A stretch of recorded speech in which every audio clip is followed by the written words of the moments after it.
Good evening and welcome to the Monday, January 12th, 2026 meeting of the City of Worcester Zoning Board of Appeals. My name is Jordan Burke-Powers and I will chair tonight's meeting.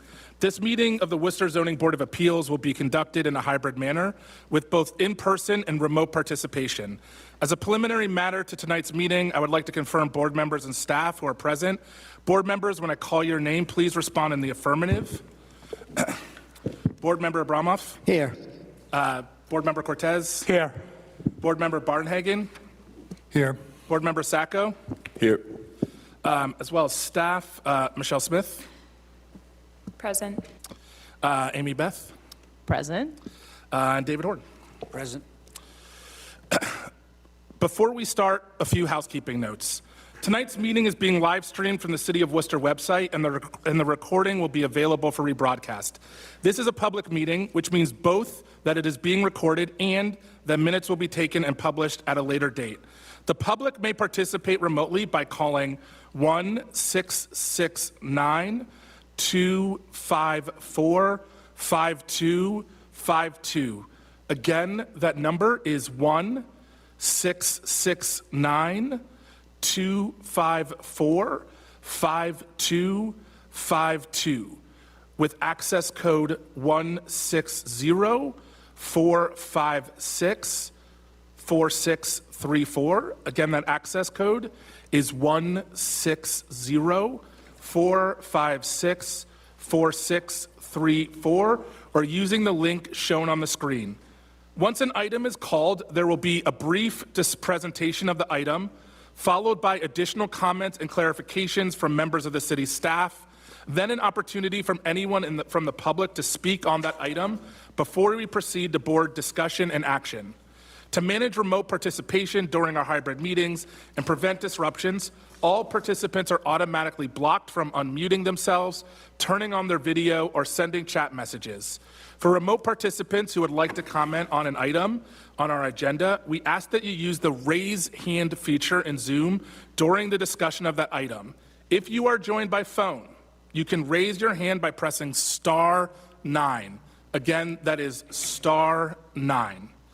Staff will then call on members of the public once an item, staff will then call on members of the public one at a time and then give permission to unmute themselves.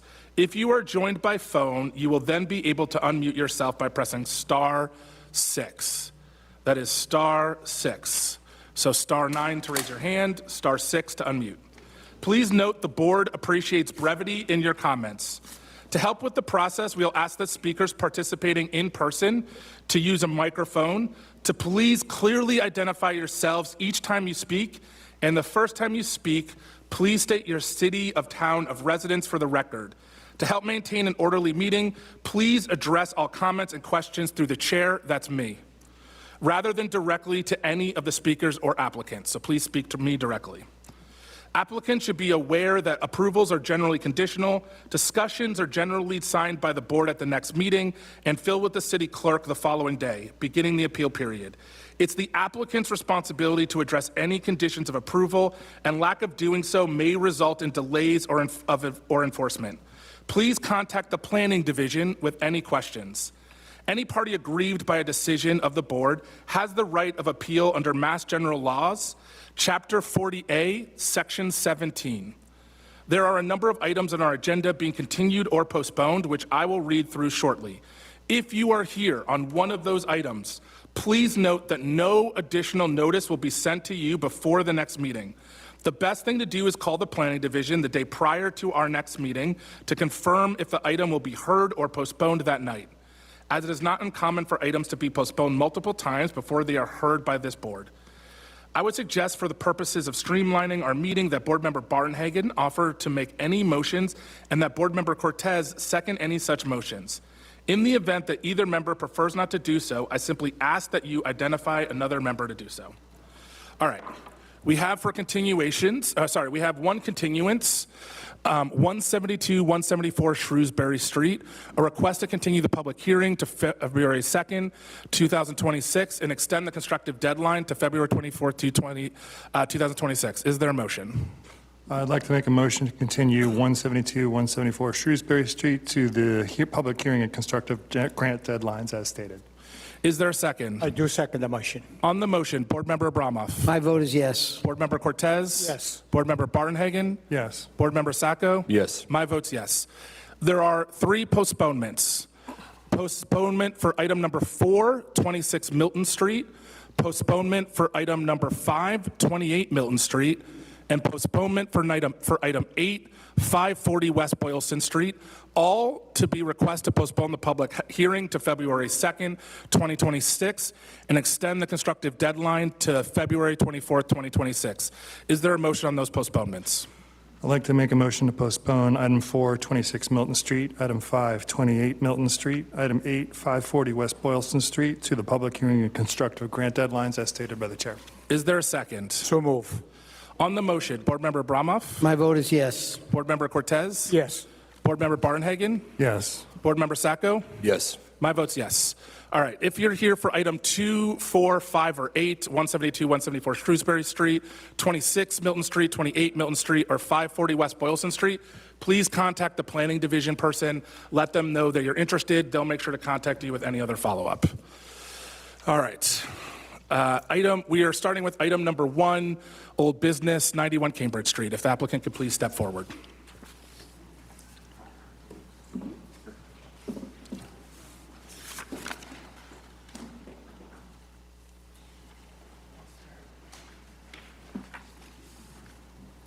Good evening, Mr. Chairman, board members, and general public. My name is David Sadowski. I'm the principal of DJ and Associates, and I'm here with the owner of the gas station.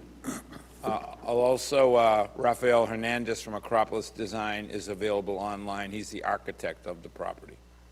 When we were here before you a couple meetings ago, we were asked to provide more information on the truck, on backing up, if the building could be rotated, where the truck needed to go. We did provide additional information. We put together a traffic flow plan. I'd like to approach the bench if I could. No bench, but just make sure you bring, if you're going to speak, bring the mic, but if you're just going to hand it to us, you can just hand it to us. Yeah, that's fine.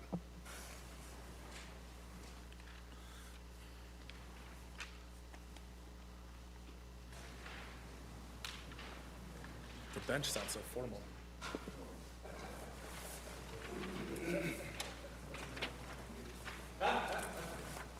This is high-tech graphics. Basically, when the truck comes down Cambridge Street, that's the pink color or the orange color. It has to go almost to the complete end of the lot, so it can, because we have, as it was noted, we have that light pole that's at almost the start of the curb, and his truck is 63 feet long, and it's 10 feet wide. Now, a regular tractor-trailer truck is only 53, and it's 8.5 wide. A school bus is 38 feet. For him to be able to maneuver, he's got to be able to pull in all the way into the lot, and he's got to be cognitive of any cars that might be at the pumps when he's coming in, and all that has to remain. He may have to, because he's coming down Cambridge Street, he can't just stop in the street. He's got to pull up on the sidewalk. He's got to come across that opening on a diagonal. When he finally gets in there, he backs up. There's an area that's in white. That's where the truck is 63 feet long. That's where he's got to sit for those 4 areas that he fuels the tanks in. He also backs up 8 to 10 feet, and that's the hatched area that's behind the truck. So if we tried to rotate the building, he would back into the building. And I don't know what would happen with the propane or the different fuels he has, but there's a catch basin right there, and I think if he hit the building, there could be a leak, or there could be fuel going into the catch basin system.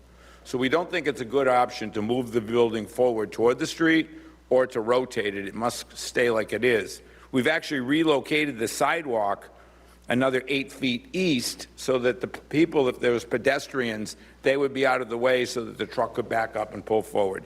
That's his position of stopping. Now, when he's leaving, he has to go down, he either has to make it down to the old Market Basket. He's got to go in that parking lot to turn around because he's got to go back down Cambridge. So I've indicated in green, when he's pulling out, if there's a traffic flow, he's got to follow that green line. So he's diagonally coming across that whole lot from where he is. If he's fortunate enough and there's no flows, he can come out with his cab and do the blue turn and save time and head back down Cambridge Street. So he really needs the whole opening that's there with his truck to maneuver it around. And it almost, you know, there's no EV parking we have in front of the building, on the side of the building, between the building and the street anymore. We're proposing lawn in that area. We're proposing some additional landscaping. There used to be a 6-foot paved way going around the building. We've eliminated that. We've cut down on the other side of the building down to 4 feet, staff recommended. The dumpsters are the 2x2 roll-offs. There's going to be 3 of those to take out so we don't have a huge dumpster system. And then we've moved the bike racks to the front of the building so that anybody that's on a bike will be able to chain it there and then go around to the entrance. Would you speak on the gas pumps? Yeah. We call the fire marshal. This is the owner.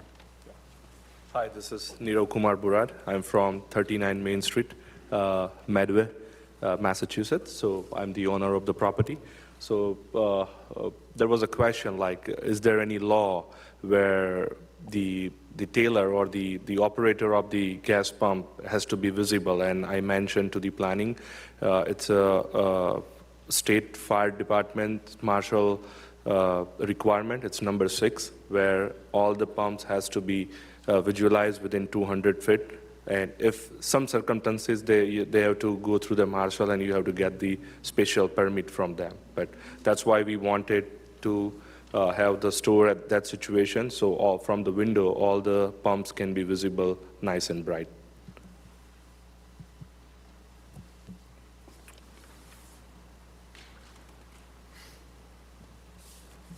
So again, David Sadowski for the record. So if we continue, we've eliminated the plantings from the light post on down the street, but we've included some plantings from the post toward the east. We'll put some on the bank in there to break off. We'll have an access way to get to the sidewalk that goes across to, there's a Catholic Charities right across the street, if you're familiar with that area. And then we've included some extra plantings up in the backside. We've agreed to put a 6-foot fence around the entire structure that will help mitigate sound as well as light. Some of it will be elevated 6 to 7 feet above the paved surface, plus be 6 feet high. And then down at the west side, there's already an existing 4-foot fence in that area. All the fencing will be maintained by the owner, and he'll be putting it all in, and we'll be doing plantings as shown in the back side of the building. And we'll make sure that the plantings are the Asian ash resistant and also the boring insect. And that note is on the plans. The owner has agreed to the hours of operation from 6 a.m. to 8. He will have the door locked so that he can't be broken into, whatever. There'll be a person there solo. They're only dispensing gasoline at that time. After 8 a.m., the convenience section of the store will open. Then at night, to make sure he's not robbed at night, from 9 to 10 o'clock, if they choose to stay open till 10, it'll be locked again, and the only way to get gasoline will be from the pay window, like other stores have. They have a window where you can approach and put money through, and then, or a credit card or whatever, and then, move forward. Whatever their form of payment's going to be, other than food stamps. That pretty much is it in a nutshell. Now, I've been asked by staff to provide a lighting plan for the entire site. Currently, right now, there's an awning over the existing gas pumps. It's 20 feet up to get to the awning, and then there's a 2-foot hang down. The lights that are over each one are the box type that can only project down. We didn't propose those lights. I really don't have the company that put them in to be able to put the light, how it cascades out, but there's never been a problem or a complaint that lighting is going off-site from that area. So I'm asking that we just provide the lighting plan for the new building that's going in to show everything under the sconces and the lights that are illuminating the back of it for security. That's what I'd like to, I think that number is under the review, comments, and questions. Number 11.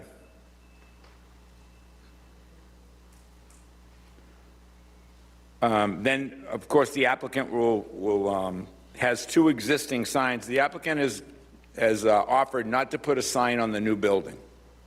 The only signage that's there at the site he wants to keep. There's one that indicates at the beginning what the gas prices and everything are, and it illuminates, and then there's another one down this end.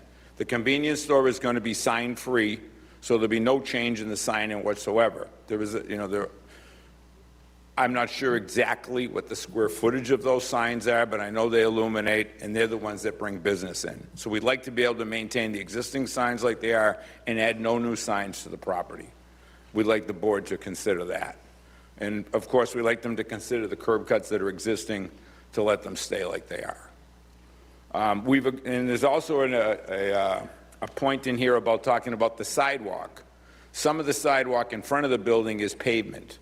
Wherever we rip the sidewalk up to provide utilities out to the street, we'll replace with cement like the city requires.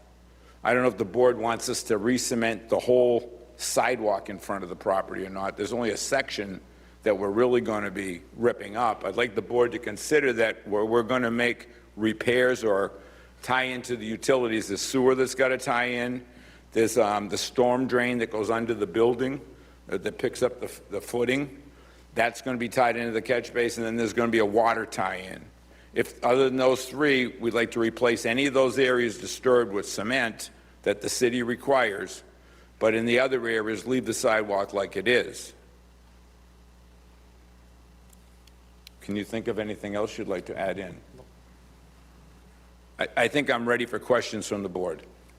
Great. City staff first, but thank you. Through the chair, this is Amy Beth Lathe for the Planning Division.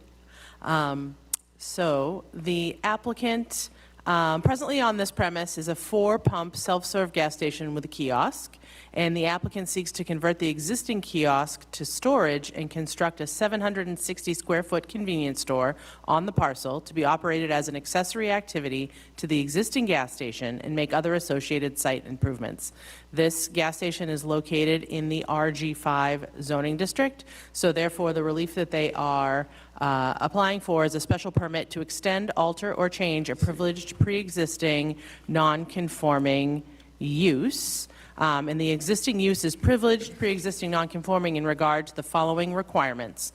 An automobile refueling station, which is business use number 17, which is prohibited in the RG5 zoning district. Planting requirements along the south and west lot line. Required landscape buffer along the south lot line. The maximum curb cut widths, there's a 30-foot limit, and the existing curb cuts are 40 feet and 42 feet, respectively. And the applicant is expanding the use to add the 760 square foot convenience store to the property, which triggers the need for the special permit to modify the privileged pre-existing use.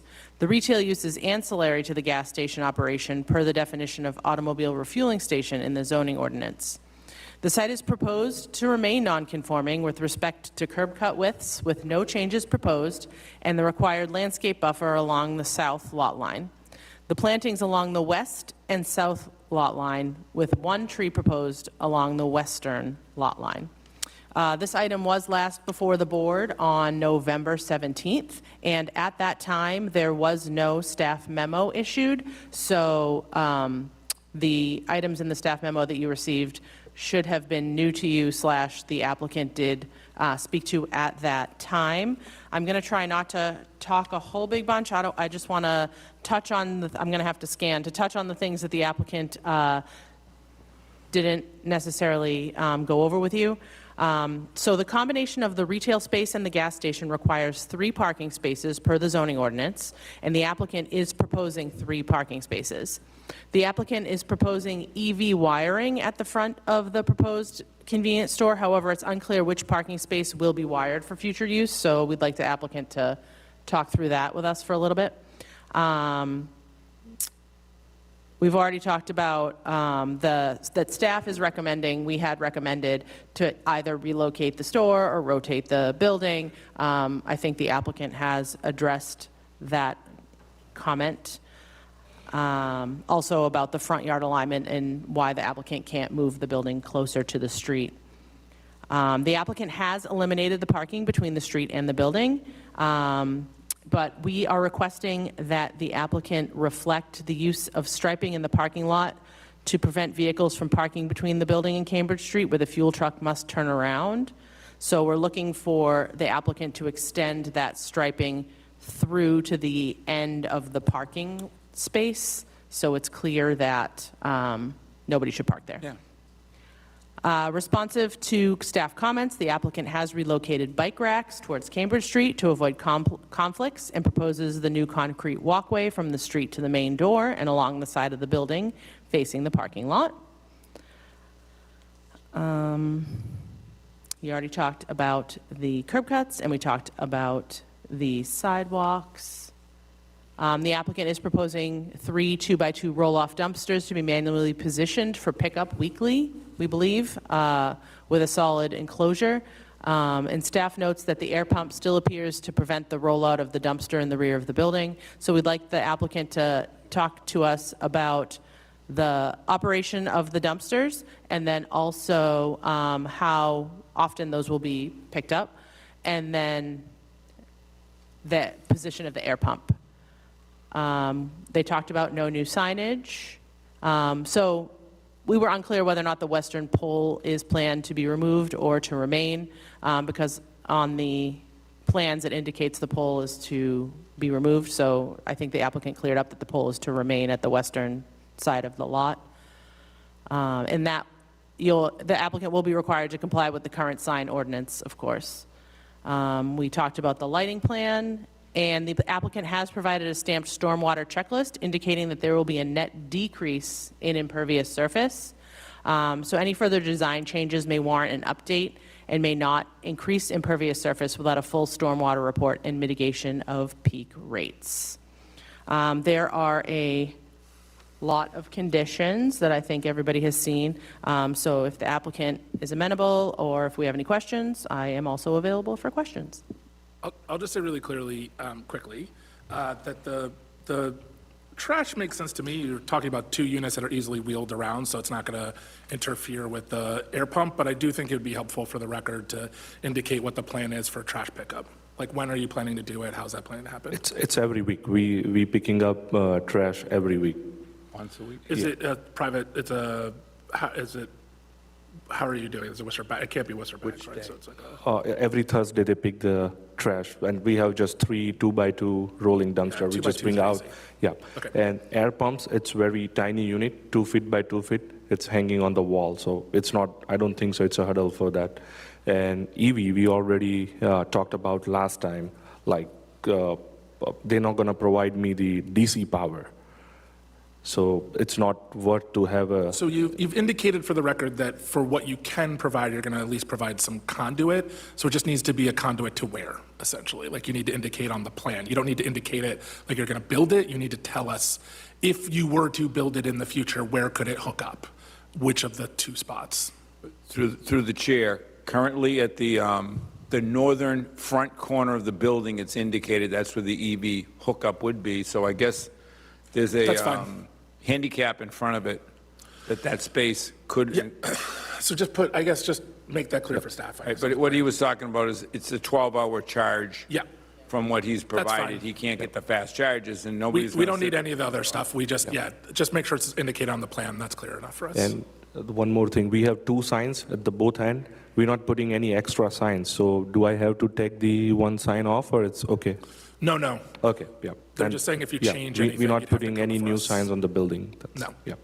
Through the chair, we just want to make sure that on the plan, it's noted that that sign is to remain, because currently on the plan, it says that that sign is to be removed. That's the only Oh, thing for so staff. just change the plan to indicate you're Through going the to chair, that note was put on there because I noticed there was a new sign on the new building. Now we've decided to get rid of the new sign. I was going to offer taking 1 down, and he said, no, he'd rather have the lighted sign indicating gas price. That's what Okay. brings people in. So just update the We will plan. update the accordingly. plan and change that. All right, is anyone here for 91 Cambridge Street? If you are, please come forward, state your name and city or of town of residence. Is anybody online? Just indicate by using the raise your hand function or pressing *9 for staff if you're on your phone. All right. I'll move us along, but if at any point you'd like to talk, just please indicate so, and we'll see if it's appropriate. I'll just say really quickly, this seems great. You've made all the changes we've asked. I actually like that you've pushed back with the staff. I thought your pushbacks are actually really thoughtful, so appreciate the conversation. I think it's improved it from our perspective. I think the only The only things I have are for us. I think I agree with the applicant. I'd like to amend 1D to say reflect the existing sidewalk along the property's frontage shall be reconstructed to city cements if something like if harmed in like, or if changed in construction. Like essentially, they're only responsible for fixing the things that they break in the terraces, but if it's currently, I agree with you, you shouldn't have to change things that you aren't changing, right, if it is the way it is. So I'd like to reflect the applicants there.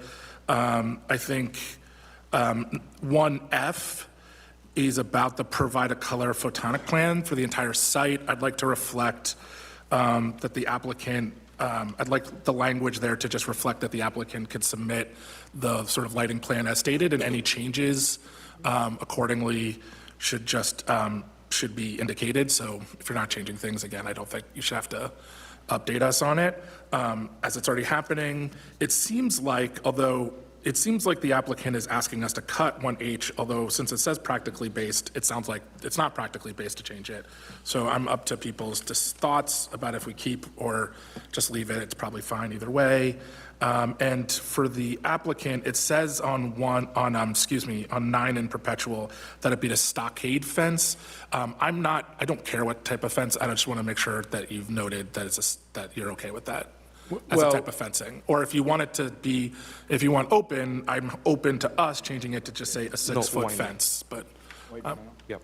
I believe the plan says white vinyl. I It don't does know say where- white vinyl, which is Yeah, what I'd like. It says it on it. I don't know where the review came up okay, with stockade. so I would like to amend ours on 9 to say fence, just say fence and cut 6-foot stockade. I think a white vinyl would be nicer anyway, so that sounds like an improvement to me.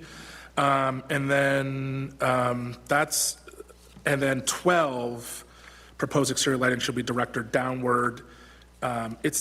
We don't know that shall be a warm temperature. We don't know what that rate is, so I would like to cut, shall be directed downward, cutoffs, and just cut the amount since they don't seem to have that, and just say to prevent spillover. And again, since they're not directly changing it that much, I'm okay with keeping it as is. Although I guess it's a new building, so it's not there now, but I think making sure that, and if you do have specs on what you do put in there, I'd like that to be in the application. So if you do have like what lighting you're planning on the new building, that would be. Right, and there is one of the I missed detail it. sheets that shows the lighting that would come from the sconces and the lighting from the back of the building and how far out it Okay, I would missed that, I extend. apologize. But that's the only section that we analyzed was what we were going to propose. Okay, Through the chair, the updated plans that we received, the last copy of the updated plans, the photometric plan was not in color. So we're looking to kind of understand what the lighting is. And Okay. also for the conditions, Yeah. we definitely want to make, if you're amenable, Yeah, we sure. want to make sure that that's for the new build. We can the new stipulate all building. of those things for the new building. okay. Do you know what I mean? So maybe we just amend it to say for the new building. I'm amenable to that. So just make sure that you have it in the color. We'll provide a colored for the new building. Okay, that sounds great. Those are all the things I have. I'm ready to say yes. I think this is really improved and ready to go. Through the chair, can I ask, did you say the curb cuts can stay like they are? I'm happy to keep the stirrup cuts it is. I'm happy to cut H. I think you. it's fine. They've provided a plan that indicates why. It's a tight spot, so I'm amenable to cutting H. Okay, but I'll leave that to the rest of the board. Board Member Bromoff. Through you, Mr. Chair, I also agree, this is a difficult spot. You're making a significant investment. If you want to leave the curb cuts to accommodate the deliveries, all I can say is I'm happy I'm not driving that truck. So, make the best of that as you can. And also, as far as the dumpsters and the air thing, you have to make that work. So that's your problem. I have two questions. Does the sign ordinance limiting it to the two existing signs adequately allow you to describe what's in the building? So will people know it's also a convenience store? and Yes. everything? Okay. Yeah. So that's your business problem, but, Yeah. it's kind of useless to put up a building Yeah. that nobody's going to know. The other thing that concerns me is you're limiting the business hours, that you're open and locked and everything. That feels to me like it's an owner's decision as the amount of risk they want to take.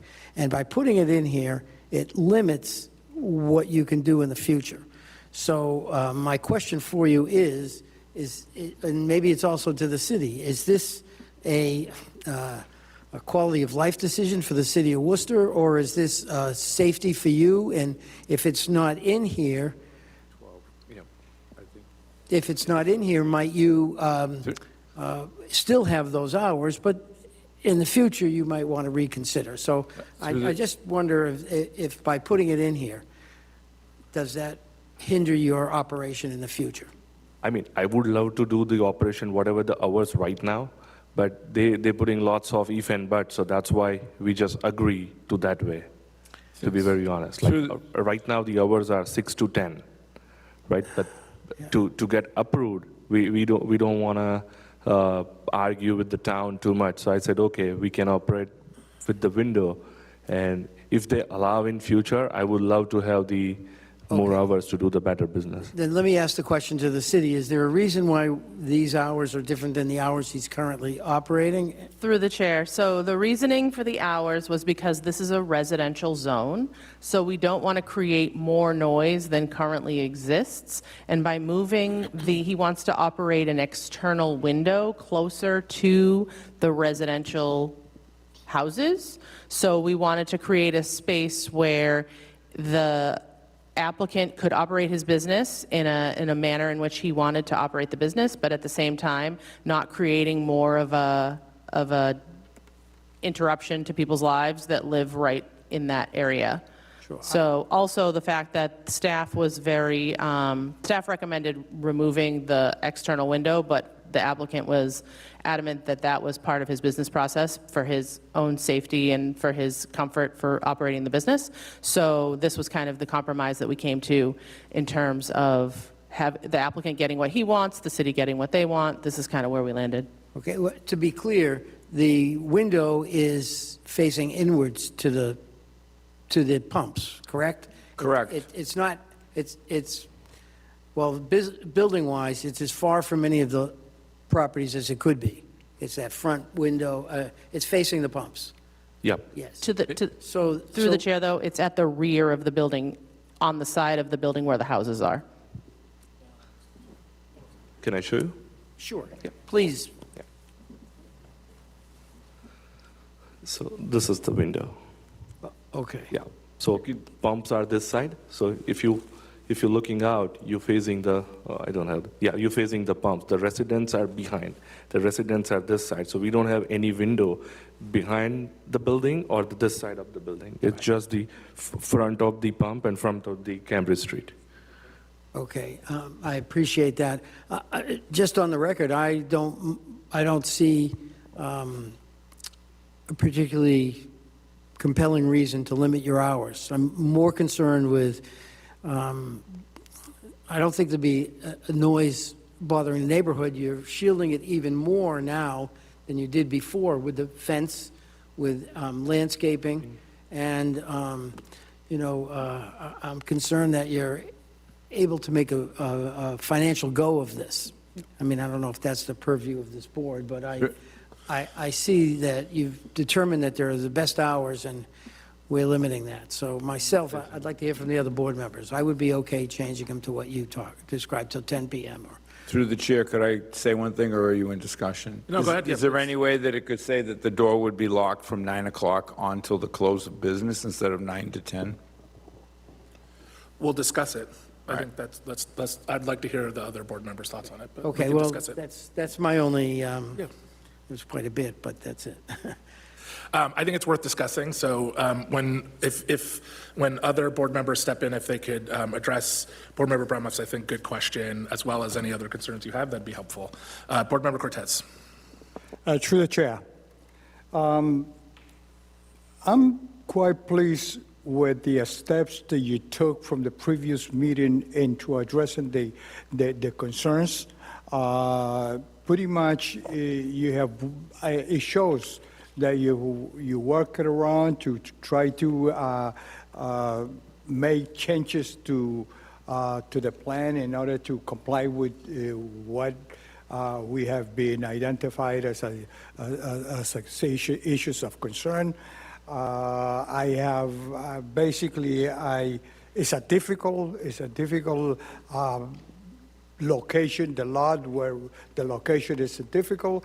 It is already an existing business there, which provides probably the same amount of traffic, same movement, everything. You just proposing to change that look. Actually, to me, it's an improvement to the looking of that gas station the way it is to what is going to come in. So it's an improvement on the other hand to the area there, and you addressing the concerns.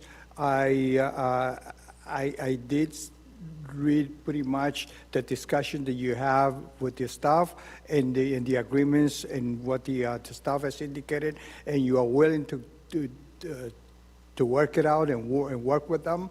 I don't have much of a problem to move on with the application, with including the notations that the chair had made on it, in some of the areas. I'm fine with it, Mr. Chair. Do you have any thoughts about the hours and? I have no problem with the hours, the way you proposing it, the way they are. I have no problem with that. Regarding the curb cut, I have no problem with the curb cut, the way it is proposed, so I'm fine with it. Thank you. Board Member Barnhagen. Through the chair. Just taking the hours issue first, let me ask you a question. So right now, what are your hours? There's no convenience store, obviously, so it's just, you're just selling gas, or is there a small No, convenience? small Okay, convenience. and what are the hours of the convenience store? Right now, 6 to 10. Okay, right, so this would be a limitation on those hours, because right now, it says it should only be open 8 AM to 9 PM. I think I'm in agreement with Board Member Abramoff that I don't think there's, with the understanding that this is a residential zone, but given the new fence along the back and the screening, I don't think, I would hate to, I know that you're okay with this, but I agree that there's a possibility in the future that you might want to expand your hours, and this would prevent you from doing so. So maybe we can throw in some flexibility into that wording. I just want to go through some of these conditions just to make sure that we're all on the same page about what's going to be included in them and what you're going to be bound to and what we're not. So 1B, it says relocate the air pump and EV charging to the west side of the building and clarify what parking stall is EV ready. I think you've already done that, so I don't think we could leave that as is. 1D, actually 1C, staff mentioned this, extending the proposed striping. Is that something you're okay with? Through the chair, from what my understanding is, it's the extra area that the truck would possibly back up. Yeah. Right, it doesn't extend any further toward the pumps than there, correct? I mean, we kind of show it hatched now, so we'd have no problem hatching that area. Okay.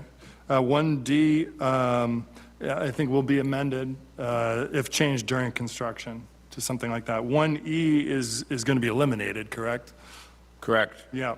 1F is just provide a color photometric plan for the new building demonstrating that there should be no spillover, and you're okay with that? Through the chair, correct. Okay. 1H is going to be eliminated, correct? Correct. All right. 8, we're just discussing the business hours. I think that's still open for discussion. 9 is just going to remove the word stockade in both those places. Correct. And number 12, was it going to be, just for the new building? Any proposed exterior lighting shall be directed downward or shielded with cutoffs for the new building to prevent spillover. Is that correct? Okay. And otherwise, there's no other condition here that you identified as something that we should be thinking about. You're okay with everything else in here? Yes. Yes, everything is good. All right. Thank you. Board Member Sacco. Through the chair, no new comments to add on my end. Agreeable to taking out 1H, 1E, and to the hours of operations too. Okay.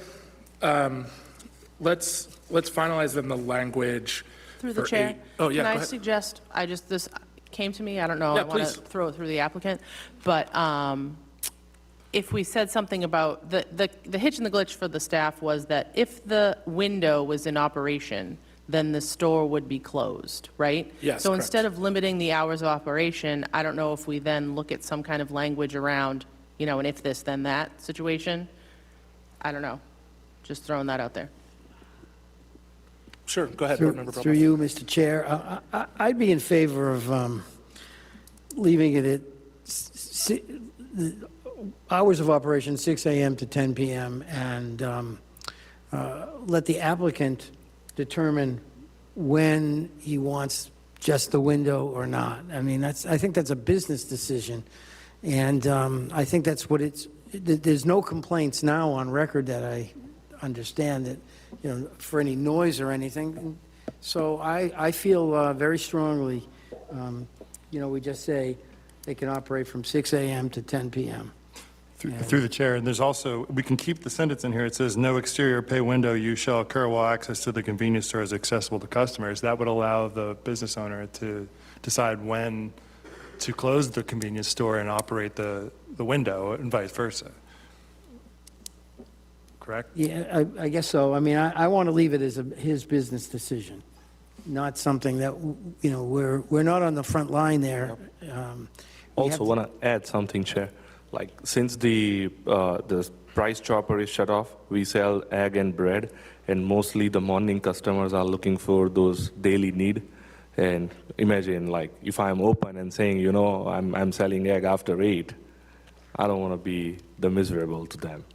So I guess it's for myself, I think the city is trying to avoid a sort of step around from needing a variance for like walk-ups. Like you're supposed to have, if you want to have a business where you're selling things from a window, that's a specific variance. And so if we say you can do it whenever, then we might as well just have that variance, right? Like that's not what they're asking for. So I do think keeping no exterior pay window use shall occur while access to the customers. So that way you're saying like, look, it's not a free for all. You can't just open the window whenever you want and close it whenever you want. You have to have some control. But I'm amenable to, I think, what the board is going with, which is saying like how the dynamics of when that is and when isn't can be left up to the applicant. So we're not getting into a place where you're just operating we're not getting into a place where you're ending around that sort of ordinance is sort of my thinking. Yes, go ahead. Through the chair, I hope it doesn't happen again, but during COVID, and even afterwards, people didn't want to go into stores. They wanted to be able to go to the pay window, leave the money or leave a card, and then have that run and then still get gasoline at the pump. That's the reason for the window, because it would hinder the whole business if something like that was to happen in the future. Maybe it would cut down on the people going into convenience, but I know we had, that number that Fauci came up with, 6 feet or whatever, we had to stand apart and get in and go into, I don't know. I just think that the window should be available to keep the business running correctly. There was one other thing in here I failed to mention. The staff somehow, there was a special permit issued in 1992 or about then, and nobody supposedly can find that on record. They're asking the applicant to dig and do a research on a property he didn't own to find the issuance of the special permit and find where it was recorded. Is that something that has to be required? Through the chair, the applicant can simply, if they're not able to find it at the registry, as staff have been unable to do, the applicant can simply request a copy, the certified copy from the clerk's office and record it, but it's most absolutely required. Otherwise, you were granted special permission, the use has been operating in violation of that being recorded. It needs to happen. So yes. Thank you for that clarification. No worries. So I'm amenable myself, if it's okay with the rest of the board. So say, business hours should be limited to 6 a.m. to 10 p.m. for convenience store. Outside of these hours, there should be no customer access to the convenience store, no exterior pay window use shall occur while access to the convenience store is accessible to customers. Exterior pay window should be Monday through Sunday, 6 to 10 p.m. Transactions during these times shall be limited to payment. Refueling only, no operation shall occur outside those operations. So that we're just sort of eliminating this or that and just saying, if you're using the pay window, then the convenience store is closed. Perfect. Through the chair, do you understand Yes, that recommendation? yes. Are you amenable to that? Would you like that? Let me say this. Yep. Does that mean that if it's 1 in the afternoon and somebody doesn't want to come in the store to pay, that they can't use the pay window? Yes, it does. It means they have to come in. Okay, straight out like that. Yeah. That's okay. Yeah, that if you're not operating a one or the other, like, because that's then an end around the variance. We're saying, like, if you need to have a close the window, if you need to close your convenience store to have a window, then that's what you're doing, and like be clear about it. So through the chair, that's a good agreement between us and them, so If you're okay with that. Yes, I'm okay with that. He just wants to get approved. Great, we'd like to move it along. All right, anything else? Okay, I'll entertain a motion to close. And before the motion, I just want to clarify, with staff, do you think I can just refer back and just say with the changes as discussed? Okay. All right, I'd like to make a motion to close on 91 Cambridge Street. Is there a second? so move. On the motion to close, Board Member Bromoff, My vote is yes. Board Member Cortez, Yes, Board Member Barnhagen, Yes. Board Member Sacco. Yes. My vote's yes. Is there a motion on 91 Cambridge Street? I'd like to make a motion on 91 Cambridge Street for a special permit to extend, alter, or change a privileged pre-existing non-conforming use with the elimination and edits to the conditions and recommendations of staff on pages 3 through 5 of the staff memo, and there are no waivers that need to be requested. Is there a second? so move. On the motion, Board Member Abramoff, My vote is yes. Board Member Cortez, Yes, Board Member Barnhagen, Yes. Board Member Sacco. Yes. My vote's yes. Thank you very much. Thank you, everyone. All right, Thank you. next up is number 3. Good luck. 1103 Millbury Street. If the applicant could please step forward.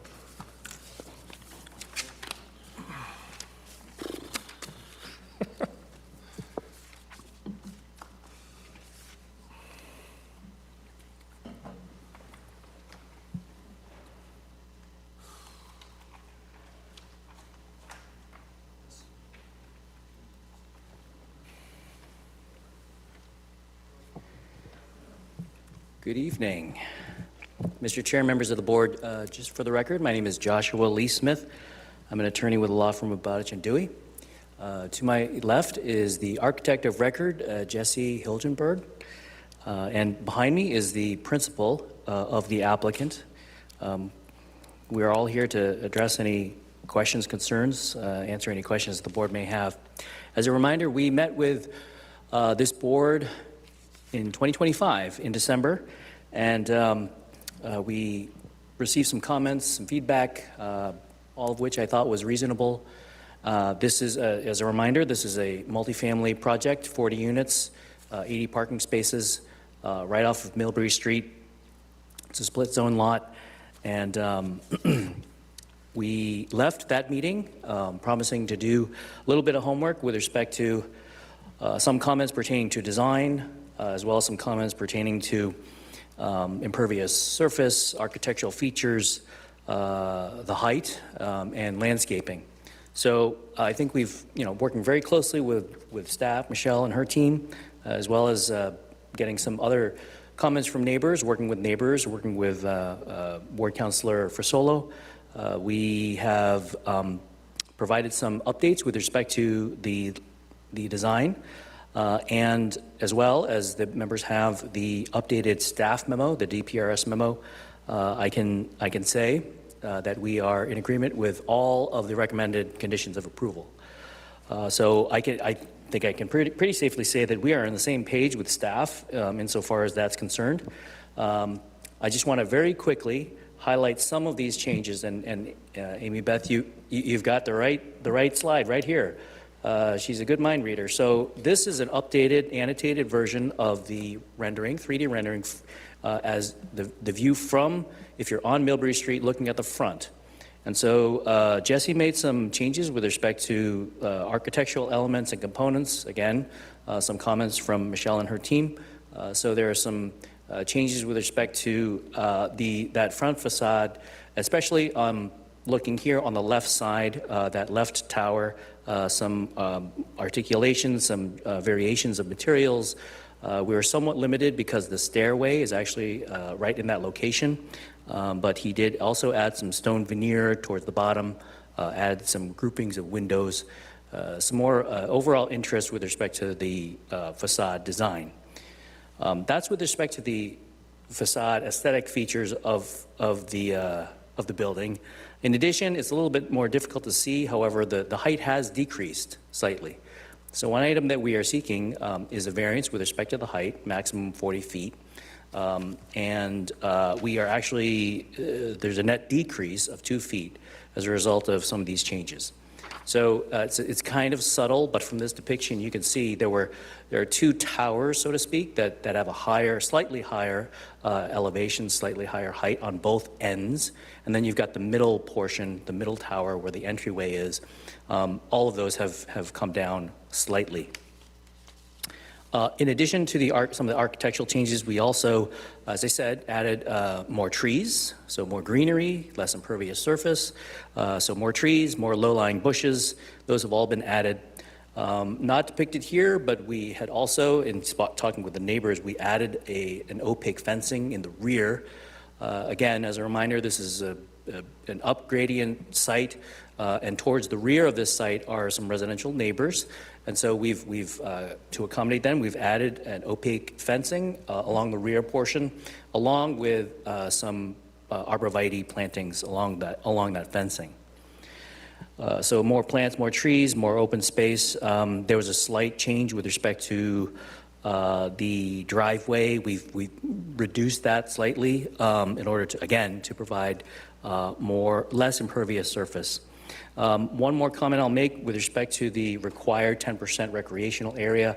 We had dedicated that area entirely to the back side of the building, in the rear portion of the building, because of the the grade issues with respect to the site. We agreed with Michelle and her team to relocate that slightly in order to soften some of that hard grade topography change in the rear. So some of that recreational area will be shifted from the rear to the side. I think it's the southerly side of the building. If you're looking at the front, it's on the right side. So we've sort of reallocated some of that recreational area, again, in order to soften the grade. So that's pretty much all I wanted to say. We're here to answer any questions, address any concerns. Thank you. City staff. Sure, through the chair, as was stated, this is in front of you again after a continued hearing back in December. This is Michelle Smith in the Planning Division. So the relief in front of you this evening is a request for a variance for height. So that includes, as you see in the architectural design, there are sort of 3 almost parapets, but they're actually a protrusion of the building itself. So it's 3 different locations on the sort of center. If we go back to one of the architectural elevations, you can see the center, and then on either end, there's an extension of the roof line as well as the main roof line. So you'll see in terms of the relief in the updated memo that they're seeking 8.5 feet of relief for that center, 7.5 for the right and left, and then 5 feet for the main, being the 40-foot requirement for height. The main roof line is at 45 feet, and then you've got that extending up to 48.5 feet at the highest point. They're also seeking a special permit to allow for the multifamily low-rise use in the RL7. You'll recall the front portion of the property is in the BL1 zone, so it's an allowed use by right in that zoning district. But the rear portion, if we go to the civil layout, you can see there's stormwater infrastructure, retaining walls, et cetera, including the recreational space that was referred to that fall into that area. So you can see that dashed line, which is representing the change in the zoning designation. And so in that area where you can see the improvements, we're recommending as part of the conditions that the applicant pull as much of that away from the slope and actually allow the slope to, if we could go to the proposed conditions, allow the proposed slope to kind of become a little bit steeper, but it'll leave more of the mature vegetation in the rear to help with the screening for the residential properties that are behind. To the east of the property in the neighborhood is generally a lower density residential neighborhood, and then along the core of Millbury Street is a mix of different commercial uses. You do have transit access across 146 at Tobias Boland Way at Blackstone River Road, so it is potentially walkable to that, although probably not the most desirable route for pedestrians. So it's located in one of our managed growth areas as a result of that proximity to transit. The applicant at this point can withdraw the requested special permit that they were seeking relative to the landscape buffer requirements. We've conditioned that they simply just comply with that. So we'd recommend that the applicant formally request withdrawal. I may have missed if the applicant has stated as such, but that's our recommendation at this point. There was another area where staff had identified a potential need for relief around the drive aisle widths, because there are areas of the parking lot, if we go to the civil plan, that you can see are hatched, and with the hatching are in excess of 60 feet wide, which is quite wide in terms of vehicle movements. You can see that kind of center area there. A portion of that is the fire lane, but not the entire thing. So we'd ask the applicant to expand landscaping in that area and then add landscaping kind of to the north and to the south of the property, as well as additional screening for the retaining wall, which is along the front lot line for approximately 200 feet. So it's got a substantial impact in terms of what that looks and feels like. So the applicants agreed to make all those modifications, which we appreciate. And then similarly, as you saw, there's been a progression of the architectural plans, and we hope to see that continue to progress further. As you can see, the most visible portion is where you come up the driveway, and that happens to be where there's an additional story sort of on the lower level there in order to gain access, because you've got 3 stories that are stacked above a podium level of parking. So that stair is sort of a half story below the parking. So they're trying to mask that the best they can. They've incorporated some additional window treatments, which we appreciate.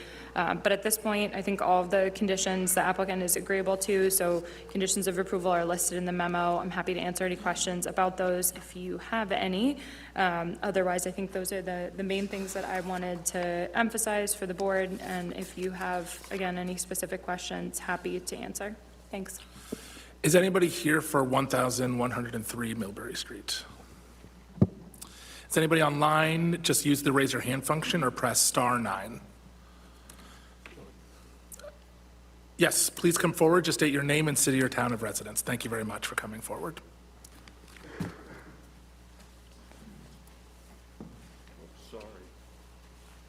Yes, the name is Anderson Richard. I'm a butter at 98 St. Louis Street. The question I have is, we're here because they're trying to change with the height. What is the original height that is scheduled for this property? Great question. If the applicant could please just answer that. It's what? I asked the applicant to answer your question about the height. I don't, Through the don't chair, know. in the I do, but I asked the applicant to answer it. Yeah, go ahead. in the zoning district, in the BL1, it's a 40-foot height limit. Oh, I thought you were asking about, no, are you asking what the height's going to be? In other words, what they're proposing and what was allowed before they brought in, how much of a difference is it? Because our concern in the neighborhood is this is going to be so overwhelming in size. And anybody that goes by there knows this piece of property is really, it's a steep grade. And by the pictures, I didn't realize, it doesn't really show on the more people concerned is the backside, is because that's changing everything. Right now, all the neighbors realize this is business zone and this should go through, but as far as what it's going to do to change the whole neighborhood. Now, in the back, it looks like it's only like 3 stories, but in the front, it looks like 4 stories. Yeah, so I apologize, I didn't quite understand your question, but I can answer it for you. So they're asking for, it's about 8 feet above the 40 from the front. So it's not 8 feet from the, you're not going to see 8 feet above the back. It's basically 40 feet from Millbury Street up. So from the back, it's barely going to get above where the hill is right now. And with the 2 feet down, you're really not going to see it. You're likely mostly just going to see the fence. Because So, but it will go, it'll be roughly, if you are on your street, which I was, looking down the hill, it's like gonna look flat out. If you could see it, which you won't because there's gonna be a fence, but if you could, it'll be like straight out. So there will be massing, it will look like a building, there's no question, but if you were looking straight out from your street, it would look straight out. You really wouldn't see above where it is currently. Does that make and sense? there's no possibility it could have gone lower than. It's gonna be lower than even when they first proposed. That's correct, sir. Okay. And as far as all the shrubs in the front looks great, but the stuff behind there is changing everything. It's going from a quiet area to a development. It'll be a development. Hopefully between the fencing and the increased trees, it'll be a minimal impact. I have to say, when we the last time they met, the neighbors were very happy in the way their response, but we still are concerned. It has always been, I've lived in there almost 70 years, and the difference between in the country, in the city, and that's disappearing. So as long as you guys take consideration for the people that the neighborhood were working class people, and most of them built their own homes and have been a very well kept area. So we appreciate just that people on the board understand. I thank you. Thank you very much for coming, and I definitely want to say like I said, I was up there, and if you look out, it hopefully will just look straight and down, so it shouldn't be, considering what they're putting there, it should be minimal impact on you all, hopefully up on top of the hill. Some of the side, it's going to be a little bit more of the impact, so the people on the other side of that street, but I forget the street that sort of tees on Millbury, but that's going to be they're going to feel it a little bit more, but behind, it's going to really look straight out. I have to say, it is going to be quite it's a big undertaking because of Sure. the site. Yep, absolutely. Oh, thank you. Well, thank you very much for coming, and if you have any questions upcoming on that, or if they're not doing what they said, please do contact the planning department. Excellent as far as Fantastic. Absolutely. Is anybody else here for 1130 Millbury Street? I see somebody, maybe? All right, I'm going to start talking, but if you'd like to talk, you can. All right, so I'll just say really quickly, these are great. I think all of these changes make a lot of sense. I would just, I think the two things that came up are, one, if you could request the waiver, and two, to clarify if you're asking for us to remove the special permit, that won't be needed. Mr. Chair, that's a yes to both. Thank you. Okay, great. I don't have anything else. I think this is ready to move forward from our perspective. Board Member Abramoff. I have nothing to add to this. Looks like a good project, and you've addressed the neighborhood needs. Thank you. Board Member Cortez. Through the chair, again, I'd like to credit your efforts, similar comments to the previous project, is that you listened to the concerns and you made the changes and provide a new plan. And even you went through the Public Works Department review and Traffic Department review, and according to what the result says is satisfied, and I have no problem with that then. Great. Board Member Barnhagen. Through the chair, I just will echo I appreciate when an applicant hears feedback from both the board and the staff and then makes those changes and accommodates the neighbors, meets the neighbors. This is how it's supposed to work. So I have no problem with this. I just want to clarify, the second special permit is withdrawn. Is that the request for the second special permit? Yes, to through the chair. modify the landscape? Yeah, we Correct. want to make sure the correct special, Michelle knows which one. Yep, There are it's for two special the permits. special permit to modify landscaping, parking, loading, et cetera. That's the special permit that's being withdrawn. Thank you. Thank you. Board Member Sacco. I agree with the board. Let's move forward. If there a motion to close on 1103 Millbury Street. I'd like to make a motion to close on 1103 Millbury Street. Is there a second? Second. On the motion to close, Board Member Abramoff. My vote is yes. Board Member Cortez. Yes. Board Member Barnhagen. Yes. Board Member Sacco. Yes. My vote's yes. Is there a motion on 1103 Millbury Street? I'd like to make a motion on 1103 Millbury Street for a variance for relief of 8.5 feet from the center, 7.5 feet from the right and left, and 5 feet from the main roof line from the 40-foot maximum height requirement for a multifamily low-rise dwelling in a BL1 zone, and a special permit to allow a multifamily low-rise dwelling in a RL7 zone, with all of the staff recommendations and conditions contained on pages 7 to 8 of 11, and the waiver as requested by the applicant. Is there a second? So move. On the motion, Board Member Abramoff. My vote is yes. Board Member Cortez. Yes. Board Member Barnhagen. Yes. Board Member Sacco. Yes. My vote's yes. Thank you very much. Thank you. There's been a request for a motion for a 5-minute quick leg break. Can I get a second? Second. All in favor? Yes. All right, we'll take a 5-minute break. We'll be back at 6:49.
Amy Beth, are you all right if we move, 1 second?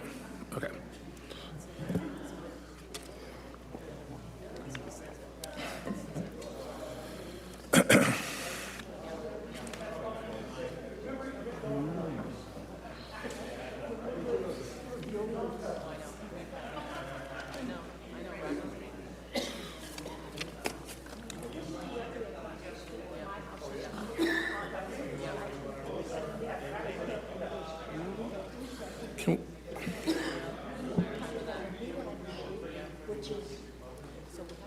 Can we open the meeting?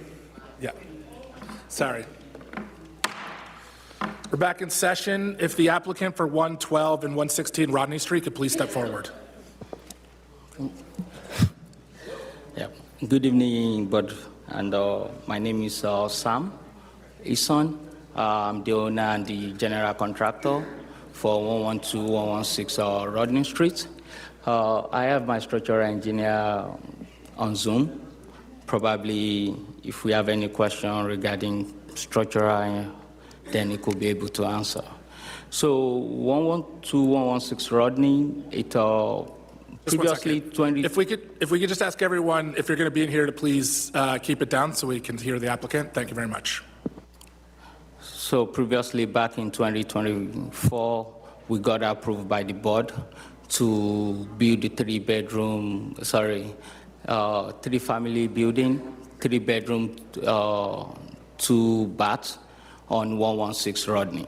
112 Rodney is already existing, and during construction, we found some new changes, and that's why we filed for amendments.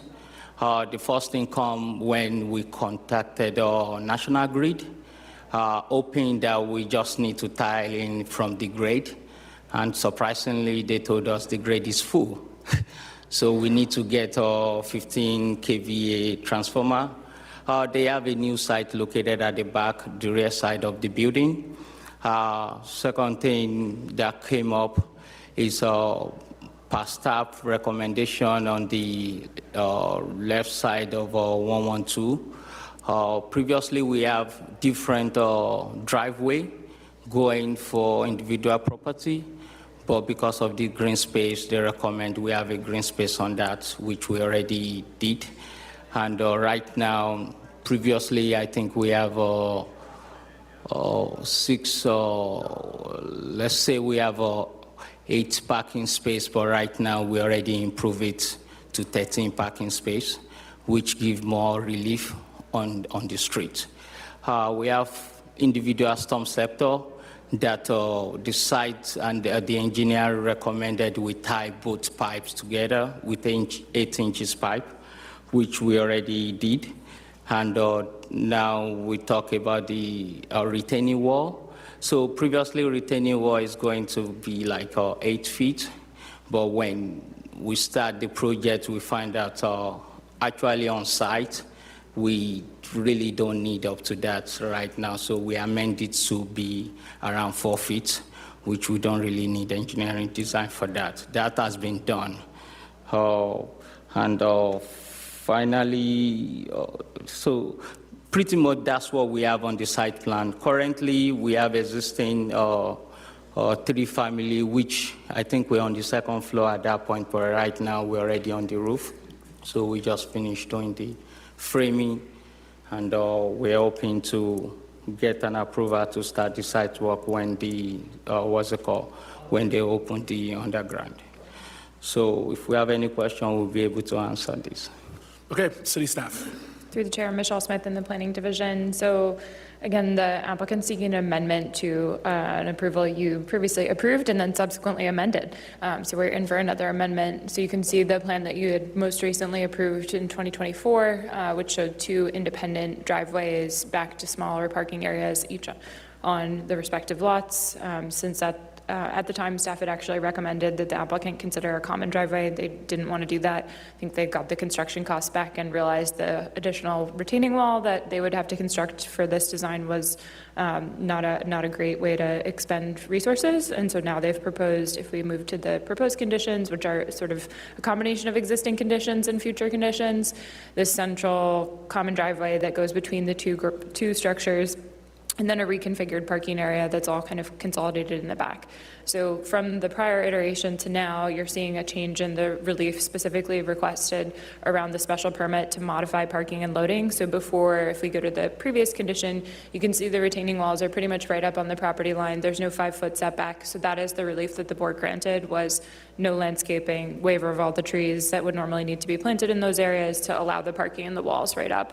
If we go to the proposed conditions, you can see that's quasi-needed. So you can see there's portions of the rear that now comply with the 5-foot buffer, but the majority of the site no longer complies with the 5-foot buffer with this updated parking configuration. And then similarly on either side, plan kind of right and left, those areas still don't comply. In addition, because of the way the parking's now configured, we no longer have a 24-foot aisle for the 90-degree parking spaces.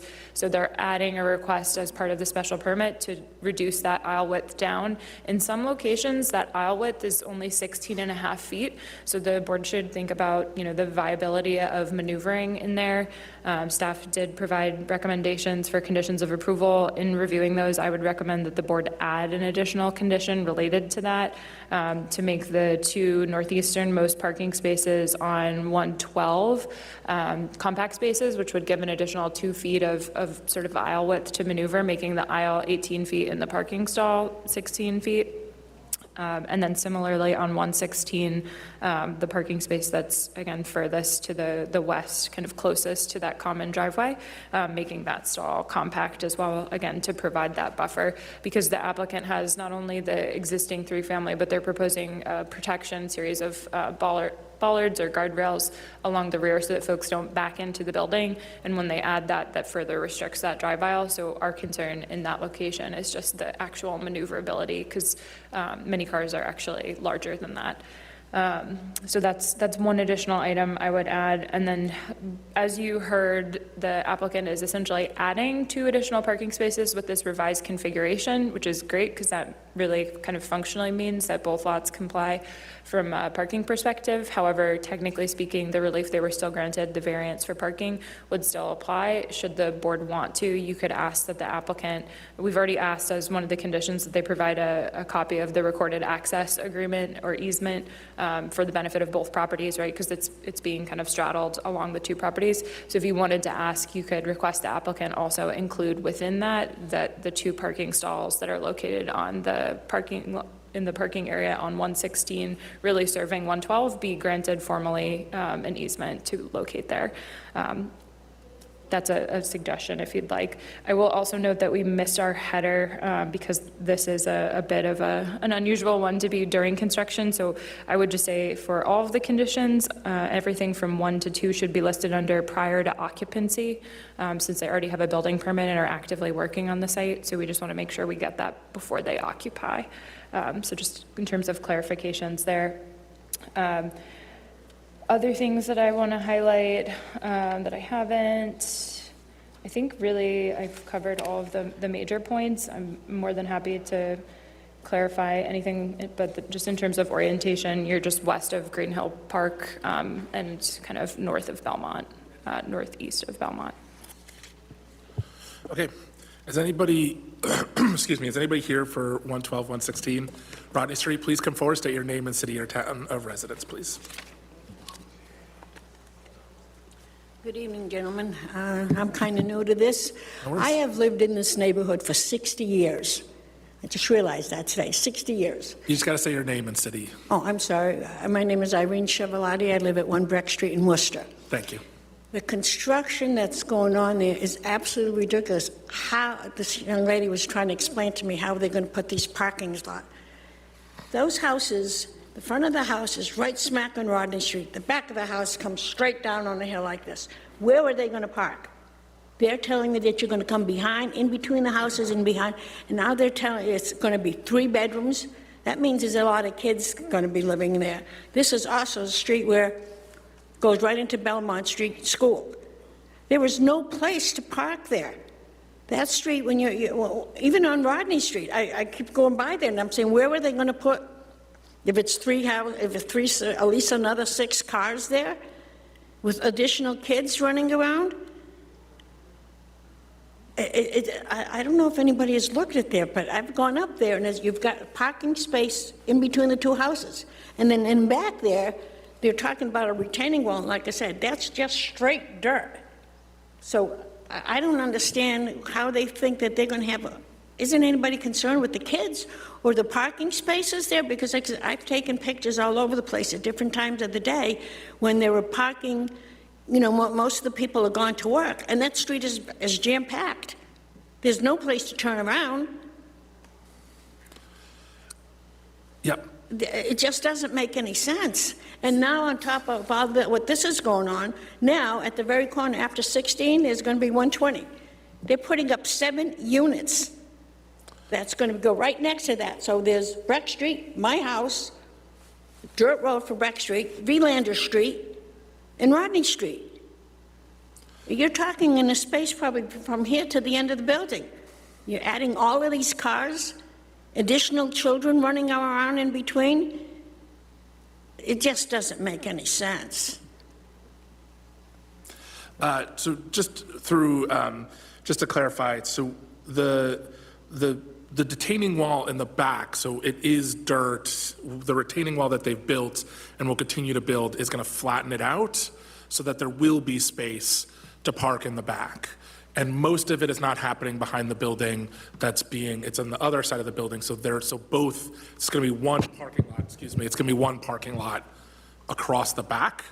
They're not going to park in the middle in between the two. There would not be space. So it's like most three-deckers, you're going to drive to the back and you're going to park in the back, and there's actually going to be more space because they're not trying to divide up the two properties. So hopefully all the cars or at least to some extent possible, all of the cars should be kept in the back. And they're adding more spaces than they had when they had first proposed. Vilander is a very narrow street to begin with. Yes. Okay, so this is back, the back of your parking is going to be. So they're not coming up that way. They're going to be coming in through Rodney, through the straight there. They're not going to park in between there. That's going to be how they access it to the back. Yeah, and the retaining walls and all the things are being built to create more space for parking. Like I said, it's just ridiculous. I mean, you're talking what, 7, so it's 14 and 6. It's 20 parking spaces. we're not, before us is not 120, so I can't speak to No, but I'm just something that's trying not to give you before an idea, us. is how many cars and how much buildings and stuff is going up there. The applicant isn't responsible for I'm sorry? The applicant isn't responsible for a building that isn't their building that's being built. They're responsible for the 2 buildings that are there, and for that, they're providing more, the plan is to provide more parking than they had first asked for. So if the thing you're worried about is parking, they're going to provide more parking in this new configuration. And again, I can't speak to it. Unfortunately, I'm not an engineer, so I don't understand, but like I said, if you physically looked at the properties, you would say this is ridiculous. It'll definitely fit what they're proposing. And again, I can't speak to the property that's not before us, but what they're proposing, what was proposed before was actually going to limit how much parking they had. And basically by going across in the back, that's going to provide plenty of space. The city's actually asking that they think a little bit, I'm going to ask them about that, to make some changes to make it easier to facilitate that. There are some questions about turning around, which I think are fair, but it's certainly manageable. It's more space than I have, and we fit more cars than that in my 3-decker, so I definitely think it's possible. Thank you for listening, but like I said, it's just ridiculous, like I said, because like I said, it's three bedrooms, so you're talking a lot more children in a neighborhood too. So now it's between the parking on Rodney Street and stuff in the back, kids falling off the wall like they do on Breck Street and all of that stuff. It just doesn't make any sense. Thank you very much. Thank you. Okay. Is anybody else here or online for 112 or 116 Rodney Street? If you're online, please use the raise your hand function or press *9. Okay. As I said, I think this will, as was out there, it makes a lot of sense. I think this improvement will make it so that you can fit more cars, it'll be easier to maneuver, and you're adding more green space, which I think is also positive. I do want to note for the city, for the city's perspective, they had some good questions, I think, that I'd love to get your thoughts on. The one is like, it seems like to get I don't think we required striping, am I right, for the city? So I think it might be that we need to require some sort of, because if we're going to say that it should be a compact, we need to indicate that it's a compact space in some way, is that correct? Sure, through the chair, we can add that as a condition. We do have a standard condition around that. It's, I think, already incorporated in their previous decision, but we can pull it forward into this one just for Yeah, I sake think, of so clarity. I think if we add 5 around the parking and the sort of having liminal spaces, we'd like to have some striping, so people know this street, this spot is this, and it's a little bit smaller than the other spots that are available in the back. So that would be one thing we'd ask on this. The other is, the city asked you if we can add a recommendation, something in the perpetual that says that the spaces that are provided at 112 are going to be available for people who live in 116.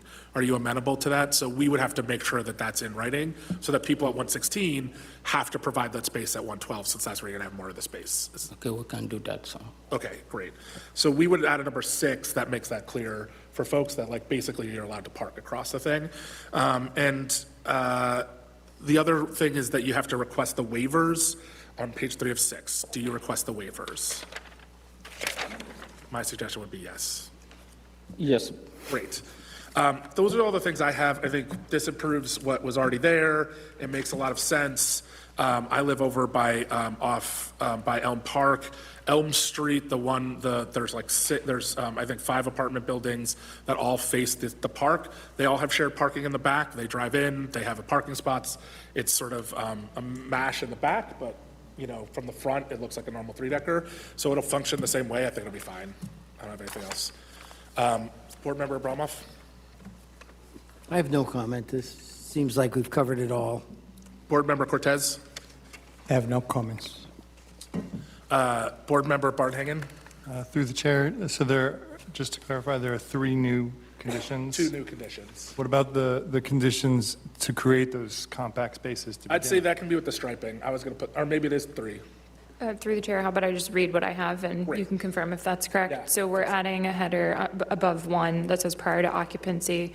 My recommendation would be to add an F that says making the 2 easternmost spaces on 112 and the northwesternmost space on 116 compact, and then clarifying that we will add our additional condition, our standard condition related to placarding compact spaces, and that snow be removed from those spaces so that they remain available. So we'll add those standards. And then I would recommend you just modify condition 2 to add to that to say that and use of 2 parking spaces on 116 for the benefit of 112.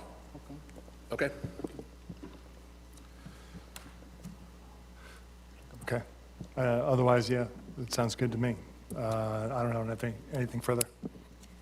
Board Member Sacco? No additional comment, right? Thanks. You turned it off. You turned it off. Through the chair, I had a question, and that is regard to the indication Public Works had wanted to make sure that you provide a letter from the professional engineer and certifying that the wall is constructed sound. Is that being submitted?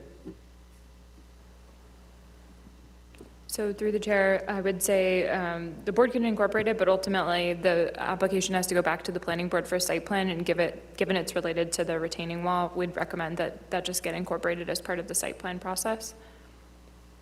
I think the other part is that it's already been installed, so I don't think that, that's the other nuance to it. I don't think we can just accept the condition because there might be a need to negotiate that back and forth with DPW since it's already been constructed. That'd be fine. Okay, thank you. All right, in that case, I'll entertain a motion to close. I'd like to make a motion to close on 112 and 116 Rodney Street.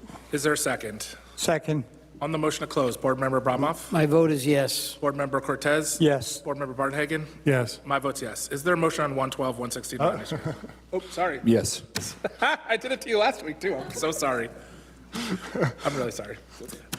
Is there a motion? I'd like to make a motion for 112 Rodney Street for a special permit to modify the parking dimensional layout and/or landscaping requirements, loading requirements, and/or the number of required parking spaces, and for 116 Rodney Street, a special permit to modify the parking dimensional layout and/or landscaping requirements, loading requirements, and/or the number of required parking spaces, with the recommendations and conditions of staff as amended and added to, as aforementioned, and the waivers as requested by the applicant.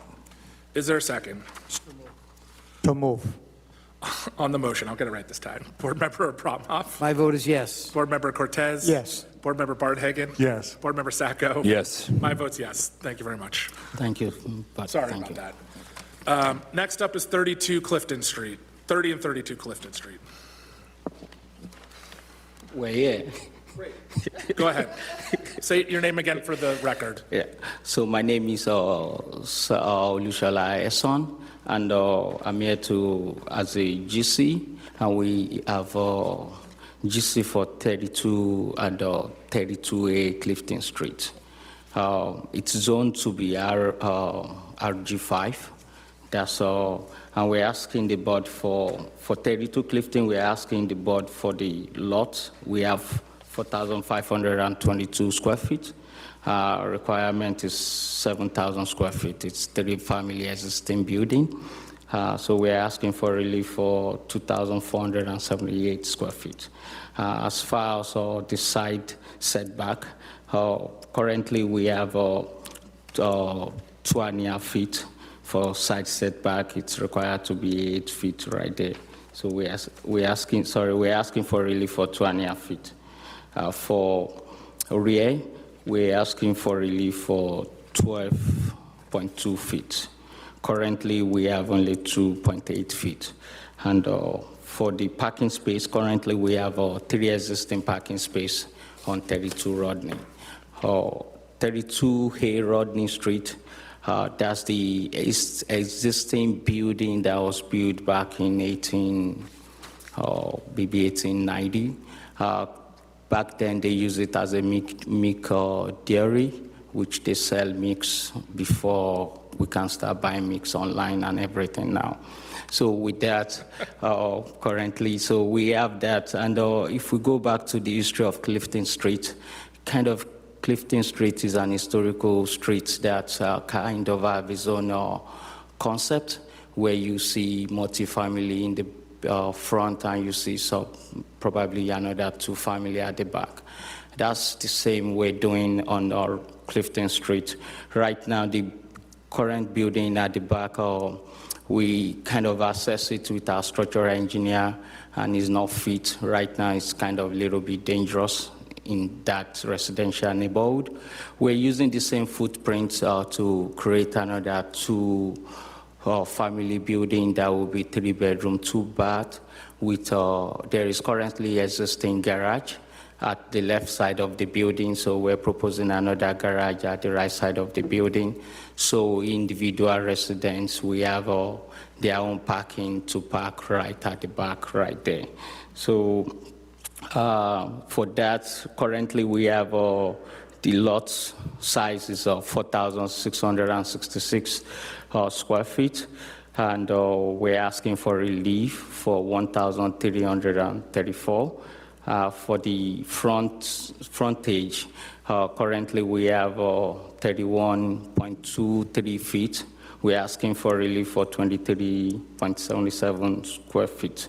And for the rear side, currently we have 2.16 feet, which is not conformable, but we're asking for 12.8 feet relief. And on the side, we have currently some side, we have 1.07 feet. We're asking for 6.93 feet. And like I said earlier, the new proposed garage will be for 1 parking, and the existing one, which will be modifying, that will be pulled down and rebuilt for another residents to park on the other side. So that's currently what we're here today for. If we have any question, we're open to answer the questions, sir. City staff? Through the chair, Michelle Smith again in the city's planning division. So there's a lot of relief here for you. So I will read it, but give me a moment. In terms of the application that is in front of you, this came to be because there are two existing structures on this lot that predate the subdivision control law. And so as a right that someone contains, they can divide their lot into two under the subdivision controls through an A&R process. So the applicant came in and basically split the lot to put structure A on lot A and structure B on lot B. So now we have two lots that are now zoning non-compliant. So they can do it from subdivision control, but they can't from zoning. So they're here to cure the zoning relief related to that. And the rear structure in particular, both of these date to the late 1800s. The rear structure is in poor condition. So while it's a really neat old cool building that was actually the Orchard Hill Dairy, so it was operated as a dairy for a long time back in ye old days. It's not in great condition structurally, so the applicant hasn't been able to salvage the building and repurpose it, and instead is seeking to demolish the existing building and construct a new building that better suits kind of modern habitation needs as compared to a former dairy. In terms of the relief, you'll see, actually I should just clarify quickly, in terms of the address, you'll see reference to number 30, and this is a little bit confusing if you drive down the street because there's another older outbuilding that's actually numbered 30. At some point in time, I think the surveyor introduced number 30 to this existing back building. It's not known by that historically. Historically, that structure had an address of 32.5, which is against kind of our current modern rules. So moving forward, just to be clear, the rear building will be known as 32A, and its units would be numbered, should the board approve, 101 and 102. So just to clarify that, because we did have a neighbor call and say, wait, I'm 30. So just to clarify, this is 32A that we'd be referring to in the rear. The relief in front of you, again, is a suite of different relief for lot area for both lots, side setback for both lots, rear setback for both lots, as well as frontage for both lots, and parking for both lots.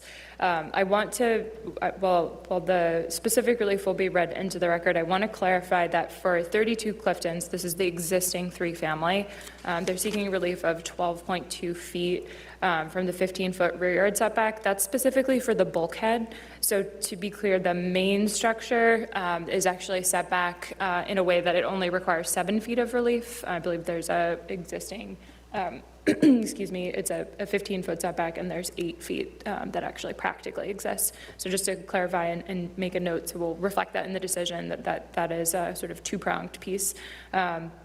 And then with respect to the side yard setback variance for for lot 2, formerly 30, now to be 32A, that the 6.93 feet of relief is relative to the northern lot line, so kind of the plan right that you see, and on the southern lot line, it's actually a little bit less, so it'll be 6.19 feet of relief from that 8-foot side yard setback requirement. And again, that's quite close, but the existing structure, as you saw from the existing conditions plan, is also existing in a similarly close fashion, although there are changes to the footprint that are proposed from the existing conditions to what the applicant is proposing. In terms of the parking, I want to clarify that as well. So if we go to an elevation of what's proposed, you'll see that the building in the rear has 2 different garage bays, one on each driveway. That's the only parking that's being proposed for the use, so basically 1 parking space per unit. The typical requirement would be 2. There is no way to provide that if we go back to the civil plan on the northern driveway, just because the property line doesn't have adequate space to provide for a second space. But on the southern driveway, there could be a surface stall proposed in that driveway, so the board should consider whether that is something that the applicant should just reflect on the plan and reduce the requested relief, or perhaps the applicant can answer why that was not shown as another parking space, but we think that that could get reduced in terms of the request, while the practicality of the other driveway maybe doesn't exist. Alternatively, there potentially could be 2 parking spaces in that driveway, eliminating the need for the variance for parking, but in that circumstance, likely there would be some car shuffling going on between the units, so up to the board to discuss that further, but just wanted to specifically highlight that. Another thing that we have noted and that the applicant is requesting related to the proposed Lot 2, new building in the back. You can see the driveway that extends along the south there, and there's a kind of turnaround. That amount of impervious surface and the sort of narrow nature of that access actually throws them over the 50% impervious threshold, so they're seeking a special permit to exceed that threshold. So the board may want to consider the sort of necessity of that turnaround. There's a little bit of an awkward alignment of the driveway and the curb cut. You'll see the driveway is kind of off closer to the side lot line. While it does comply with that setback requirement, the curb cut that's existing that they're repurposing is actually a little bit more centered. So you may wish to ask them to revise that to realign and consider if they could reduce that turnaround area. Ultimately, that's the configuration that they're proposing. We don't have any conditions related to that at the moment, if that's something you want to see them change. With respect to the existing lot, they are pretty close to the threshold for impervious. So we have a condition that they demonstrate compliance. Because we don't have that labeled on the plan now, we think that it's going to be close. It's possible they need to lose a few square feet of impervious. They're not changing anything with respect to that existing driveway on the north, but because of the new lot line, it's creating this new nonconformity potentially, right? So if they don't meet that threshold, it would be a new nonconformity that would need to be cured. So just clarifying. So right now we have it conditioned that they just demonstrate that they comply with that. But if the applicant has any concerns that they won't be able to do that, just want to have them be able to raise that now if the board wanted to entertain that. In terms of other comments that we had for the case, I think I've covered the big ones. There are a few questions about trees and fencing that we've essentially conditioned, but the applicant may want to address. There's a large tree in the front of 32 Clifton. We were just wanting to confirm that that's going to remain, and if not, that a new tree be planted in its place. And then similarly, there's just some fencing that seems to block most of the windows, and we're recommending that that be eliminated. And then another fence that we just had a question about circulation on. I'm not sure if the applicant was able to review the staff comments that were issued last week, and if they had any feedback on that. Otherwise, we do have the items that we feel important there conditioned. And the final note would just be that they are proposing some stormwater management, but haven't provided any evidence of soil test pits. We don't know definitively that this will require site plan approval. We think it's possible that it may not. And with that in mind, if the board wants to see that, that might be something that you ask the applicant to add as a condition. And the property is located within walking distance to transit. It's over by Clark University, and a managed growth area in the long-range plan. Again, happy to answer questions. Thanks. If the applicant can answer some of those questions, so I'll take them one by one. For the sort of existing building currently, there's a concern that you're going to kick into the threshold by having too much impervious and not enough like grass and things that can sort of take in water. So you're going to need to provide proof or think about, are there places that you can add a few square feet of landscaping or something? Do you have like some ideas about that? Do you have proof that you're not kicking over into the 50%? Because you've sort of created a problem, so you have to make sure you're not. So currently on the right side of the building, it's completely tied. That's the way it's existing. Yeah. Right now, we're even providing more green space to the right side of the building to mitigate the problem of the runoff for any stormwater that will run over. The turnaround, we could reduce that a little bit to add some green space to that. And speaking of that as well, the existing tree, that existing tree is already there. It's been planted by this city, and it's been there for years. We're now moving that. The rest are shrubs and just like little flowers that we have over there. Great. That's pretty clear. I think that's fine. Okay.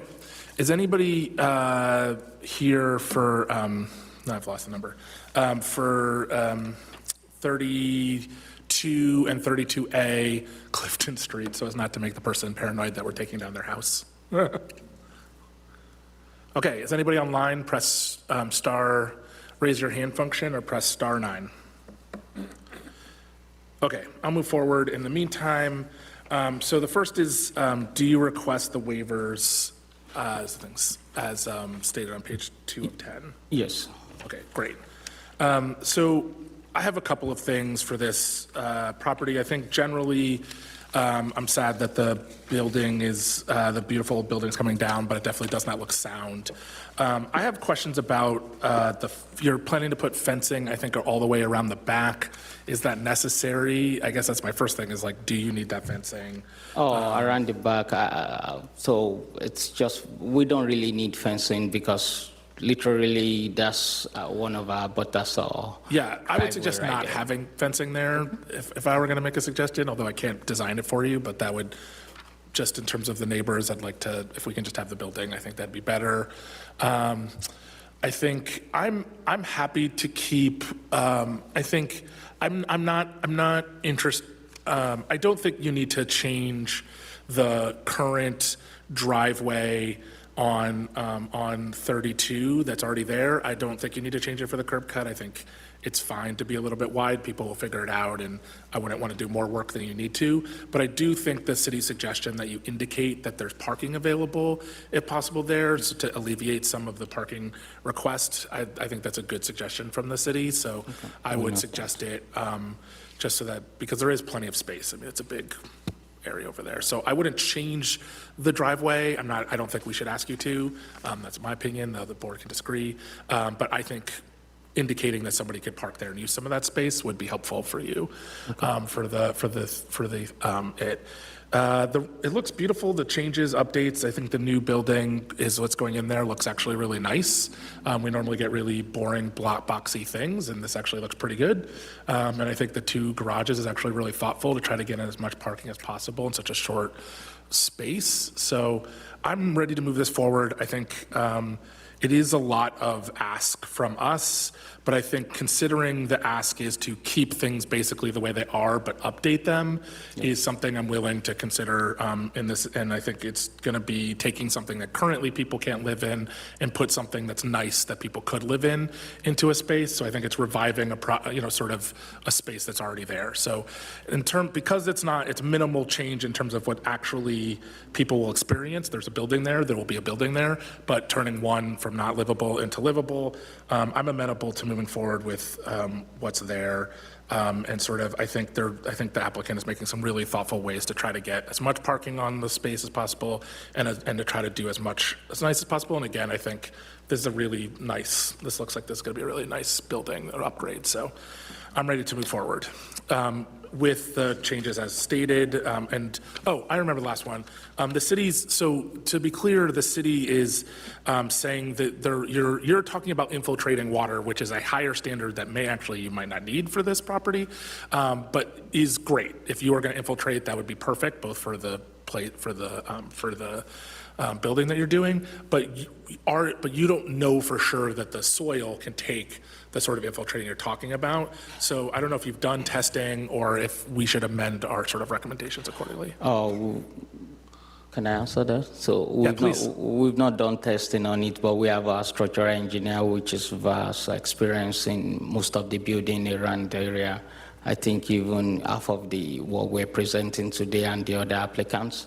So by his experience, he just recommend that it's so close to the city drain that we even have a drainage runoff on the street, which we're going to slope like most of our driveways just going to go right to the city drain, but we're still providing that as a backup as well. Okay, so Michelle, I think we would want to change, I think, so it sounds like they are planning to infiltrate if they can, but if they can't, they're just going to do a runoff, which makes sense. It's a house. So I think we should just amend the things to say, if applicable, with the test pits, we'd like to see them do stormwater, and if not, something that's sort of breaking up basically I think they should have to collect it in storm drains and make sure that they're breaking it up before it gets to the street, and make sure it runs towards the street and not obviously into people's property. So that would be my suggestion for changes to get at that. Other than that, I'm ready to move forward. Board Member Abramoff. Through the chair, I don't have anything to add to this. You covered it well, and think it makes sense. Board Member Cortez. Through the chair, I think that this is an improvement to the neighborhood by actually the way it is now. So I'm for the project the way it's presented. There is a question regarding submitting a construction management plan, and that's as long as you have provided that, that would be fine with me. Thank you, sir. Okay. Board Member Barnhagen? Through the chair. So about the left side driveway area there, has we come to any resolution about whether the applicant is willing to designate perhaps another parking spot in that area or not? So previously, we provided like a 3 or 4 parking lots. By the staff recommendation, I think they feel like there is no really space to have that, and we go with their recommendation by providing. So because in front of the garage, we kind of like, if we have 2 tenants staying on, it's 2 family building, and we think if we have tenant parking in the garage, they can have their second car in front of the garage. That's what we proposed before, but when we review it with the staff, I think because of the space, they just want us to get rid of that. And People can do it. people, Just what's going to happen. They're just requesting relief as if there's no other parking space. Yeah. Yeah. Yeah, through the chair, I think, I'm not sure, I may not be privy to the prior conversation, but I think in this case, on the southern driveway, it makes sense to show an additional surface parking space. Okay. I mean, I think we're talking about 2 different sides, though, right? Like, I think on the one side to the right. So Right there. so there is what I think Board Member Barnhagen is talking about, and you're saying as well. You're also saying, oh, okay, great. we That's can fine do by me. that. See, Yeah, I mean, that's what's going to happen. In reality, that's what's going to happen. I mean, that's what people are just going to stack each other's cars. So that would just reduce the request for the variance. We would add a condition to say reflect 1 additional surface parking space on the southern driveway on lot 2, and that would reduce the parking variance to 1 space for that lot. Great. Or if everyone's amenable, that's fine. And if I can capture what I believe the chair wants in terms of an additional condition related to stormwater, so we would say that infiltration shall be provided that test pit data is provided demonstrating compliance with appropriate groundwater offsets and soil composition in compliance with the Massachusetts stormwater standards. Basically, if they can't Yeah. do that, then they don't have to infiltrate. Exactly. Okay. So otherwise, it is a little awkward. It's unusual. I don't think anything's seen like this before. But on the other hand, these lots are awkward, the way they've been constructed. And unless something like this is approved, I'm not sure what else could be done with that. And I think even though there's a lot of relief requested, and normally when there's this many variances and special permits that are here, I tend to wonder. But I think in this case, it's an unusual situation, and I think this is worthwhile moving forward. So, yeah. Board Member Sacco? I too think this is great use of the land. Ready to move forward. Okay. In that case, I'll take a motion to close. Before the motion to close, I just want to clarify on the actual relief requested. On Lot 2, we're going from 2 parking spaces from the 4 to 1 parking space from the 4. And I heard you mentioned some variance differences. There might be some discrepancies. Is that anything I need to worry about when I'm reading this in, or? Through the chair, if we'll just make note for the record that the variance for 32 Clifton Street, the 12.2 feet is in reference specifically to the bulkhead. There's a 7-foot amount of relief requested for the main structure. And then for the variance for Lot 2 or 32A Clifton Street, relative to the side yard setback, that the 6.93 feet is relative to the north yard, and 6.19 feet is the setback amount of relief requested for the southern side yard. Okay. Thank you. I'd like to make a motion to close on 32 Clifton Street. 32 and 32A Clifton Street, is there a second? Second. On the motion, Board Member Abramov? My vote is yes. Board Member Cortez? Yes. Board Member Barnhagen?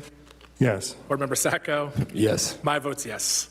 Is there a motion on 32 and 32A Clifton Street? I'd like to make a motion on 32 Clifton Street, Lot 1 and 2, also known as 30 Clifton Street, for relief requested for 32 Clifton Street, a relief of 2,478 square feet from the 7,000 square foot minimum lot area requirement for a 3-family detached dwelling in an RG5 zone, variance for relief of 2.5 feet from the 8 feet minimum side yard setback requirement for a 3-family detached dwelling in an RG5 zone, variance for relief of 12.2 feet to the bulkhead and 7 feet to the main structure from the 15-foot minimum rear yard setback requirement for a 3-family detached dwelling in an RG5 zone, and variance for relief of 2 parking spaces from the 6 parking space minimum off-street parking requirements for a 3-family detached dwelling in an RG5 zone. For Lot 2, formerly known as 30 Clifton Street, proposed 2-family, variance for relief of 1,334 square feet from the 6,000 square foot minimum lot area requirement for a 2-family detached dwelling in an RG5 zone, variance for relief of 23.77 feet from the 55-foot minimum frontage requirement for a 2-family detached dwelling in an RG5 zone, variance of relief for 12.84 feet from the 15-foot minimum rear yard setback requirement for a 2-family detached dwelling in an RG5 zone, variance for relief of 6.93 feet from the north side yard setback and 6.19 feet from the southern side yard setback requirement for a 2-family detached dwelling in an RG5 zone, variance for relief of 1 parking space from the 4 parking space minimum off-street parking requirements for a 2-family detached dwelling in an RG5 zone, and a special permit to modify the parking dimensional layout and/or landscape requirements, loading requirements, and/or the number of required parking spaces, with the staff recommendations and conditions contained on pages 5 to 6 of the staff memo as amended and modified by staff and the board, and the waivers as requested by the applicant. Wow. Is there a second? Second. On the motion, Board Member Abramov. My vote is yes. Board Member Cortez. Yes. Board Member Barnhagen. Yes. Board Member Sacco. Yes. My vote's yes. Thank you very much. Thank you. Bye. All right. Seems that everyone's here for the last one, 56 Pleasant Street. If the applicant could please come forward. Good evening, members of the board. My name is Donald O'Neill. I'm a lawyer here in Worcester, here this evening on behalf of 56 Pleasant Street, LLC, in connection with this variance request for the property at 56 Pleasant Street. I believe online, the architect, Frank Quatella, or somebody from his office is monitoring the meeting, and also Florencia Mutarelli, who is from property manager from a development manager from Radson Development, which would be developing this location. And in a nutshell, what we're looking for is 3.05 feet of relief from the front yard setback. This property is zone BG6, which is the highest intensity zoning in the city, and it's also in the commercial corridors overlay district. And the provision by inclusion in the commercial corridors overlay district, there is a provision which provides that, typically provides that for no residential dwellings on the first floor. And in the case where you have commercial, and we're not proposing anything on the first floor, so there's no issue there. The other provision provides that if the sidewalk is 8 feet or greater, there is no minimum setback requirement. What we have in this situation is the sidewalk is between 6 and 7 feet, actually closer to 7. So it's quite close to the 8. And in effect, what we're looking to do is to set the building back 1.95 feet from the edge, the back of the sidewalk, basically, which would give you the equivalent of an 8-foot sidewalk, between 8 and 9 feet, basically. It varies depending upon the exact location. But that would give you the functional equivalent of what would be allowed by right under the ordinance. As one of the conditions in the staff memo provides that if that relief were granted, there would be an easement granted to the city to allow for the maintenance of that sidewalk. In effect, you'd have an 8-foot sidewalk at that point. We do have a number of slides that show the proposed structure. It's basically 19 stories. The unit count is actually 225, not 125. That was a typo. But the building the building height hasn't changed or anything of that nature. There is a requirement that this be reviewed by the planning board as part of the site plan review process. And we were anticipating originally that would be where the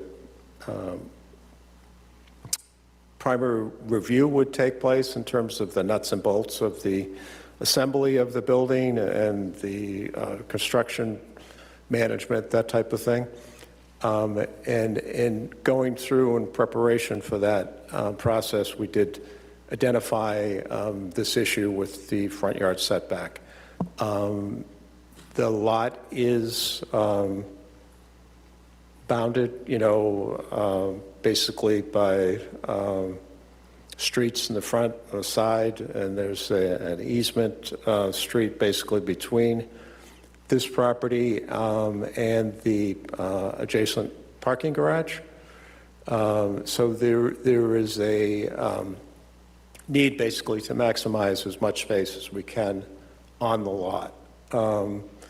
The proposal would provide for a modular construction, which would be novel, basically, and for the city of Worcester, I think. But that does present certain constraints in terms of the ability to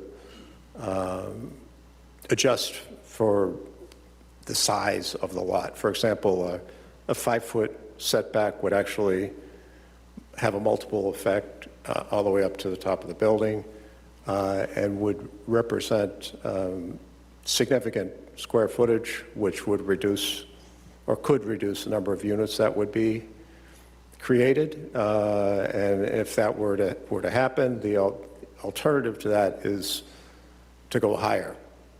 If the goal is to, have a certain number of units. We're looking to keep the building basically at the proposed height. It's pretty consistent with what I always can think of as a Shawmut building, but I'm not sure what the name of it is now. But it's of similar height.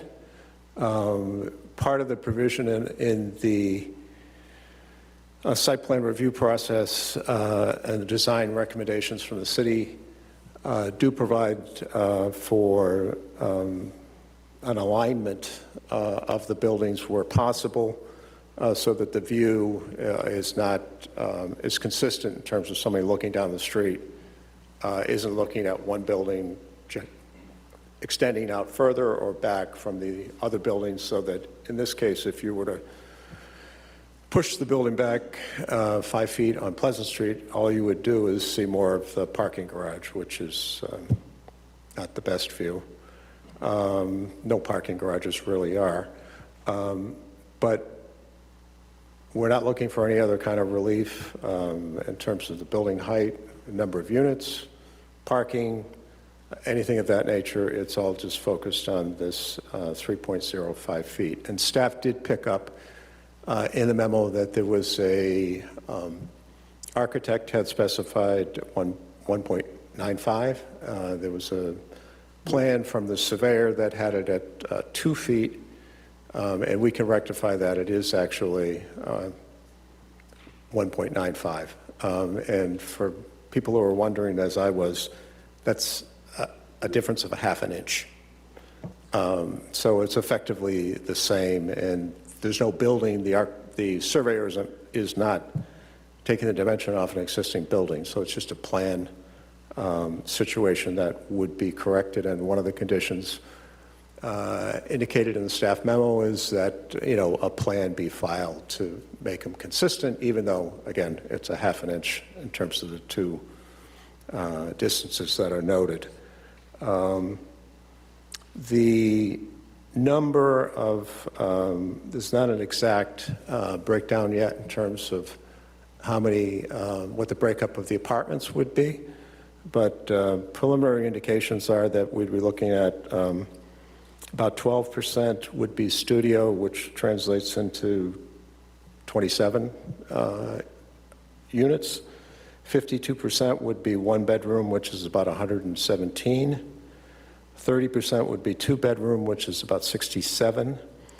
And 7% would be three bedroom, which is around 16. That gets you to the 225, and that's not definite at this point. All of that will still be resolved as part of the process, finishing the plans and also going through the site plan review process.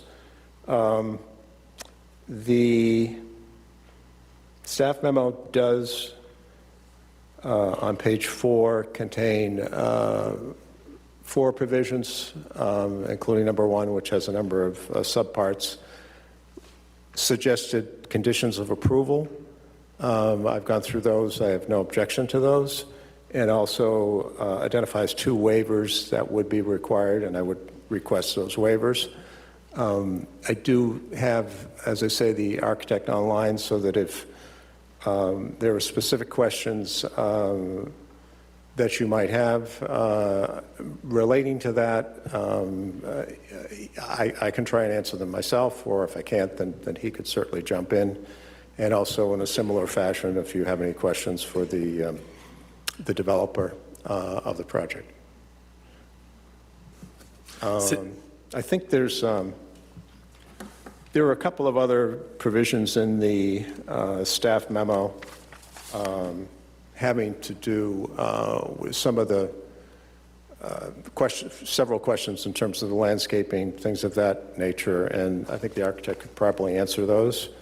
And the only thing I would point out is we're happy to answer all of those, but all of this would be dealt with in considerable depth by the planning board. And that process, which has not started yet, and actually we need to get past this situation before we actually file with the planning board.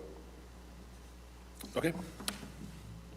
Through the chair, we do have the applicant's architect online who had raised their hand, so we've unmuted them. I don't know if they had anything they wanted to add, just. I'm here. Hello, everyone. Good evening. Frank Quatella, architect. I'm here for answering any questions if anybody does have them. Otherwise, I'll just wait to hear some comments, or if Dan has other things to say about the project, I'm here to support. Thank you. Just state name. Sorry, your city or town of residence. Okay, I'm my Frank Quatella. My office is located at Flushing, New York. Okay, thank you. City staff. Through the chair, Michelle Smith again in City's Planning Division. In front of you this evening, a request for relief of 3.05 feet from the minimum 5-yard front yard setback that you heard Attorney O'Neill describe, which I will reiterate in a moment. We are in the BG6 and CCOD, as well as a sign overlay district in the downtown core here. The BG6 and CCOD pair is our MBTA community compliant district, so basically our densest district with very few limitations and dimensional controls. We have no lot area, frontage side, exterior side, height, floor area ratio in a context like this. So really the only setback that we have here is the front yard, and that is specific in this case because of the deficient width of the existing sidewalk along Pleasant Street, which is the front for purposes of the project. So essentially, if the applicant had an 8-foot sidewalk along the frontage there, we wouldn't be talking about this, but right now that sidewalk varies from 6 to 7-ish feet, just under 7 feet, along with the majority of the width of this property. So just in terms of contextualizing the relief and what it is that you're considering, yes, this is a proposal for a 19-story high-rise multifamily dwelling with ground floor commercial, so it is a mixed-use building. There's about just shy of 3,000 square feet of commercial in 2 different spaces on the ground floor. And as was noted, the application incorrectly references 125 units that was carried forward on the agenda and with the notice, but the applicant corrected today that they are actually proposing 225 units, which makes more sense based on the information provided. So the applicants indicated they wanted to proceed this evening despite that error. In terms of the unit breakdown, you heard that that's kind of to be determined, but it does include a mix at this point of studio 1, 2, and 3s. There's a substantially sized bike room on the ground floor, kind of tucked into the hill, kind of closest to the former High Street and Aldrich Street. You can see on the right-hand side of the plan there, that had provided, I believe, a 1-to-1 ratio of bike parking spaces to units, but that was at a lower unit count. So I'm not certain. Maybe when the applicants or architect comments, they could just clarify the number of bike parking spaces, because we had just written down the ratio. So if you're curious on that, they could clarify that. But the construction type is proposed as modular, so there's some design challenges, as you might imagine, with respect to the modular components. And the applicant has been working to try to progress the architectural design to respect the urban design guidelines that we have for this area. They're not codified from a regulatory standpoint, but we do heavily lean on those in terms of design for continuity in the area. So we think that they've done a pretty good job of trying to address the comments that we've had to date with respect to those. In terms of the CCOD and the BG6, as I mentioned, there's really limited dimensional controls here.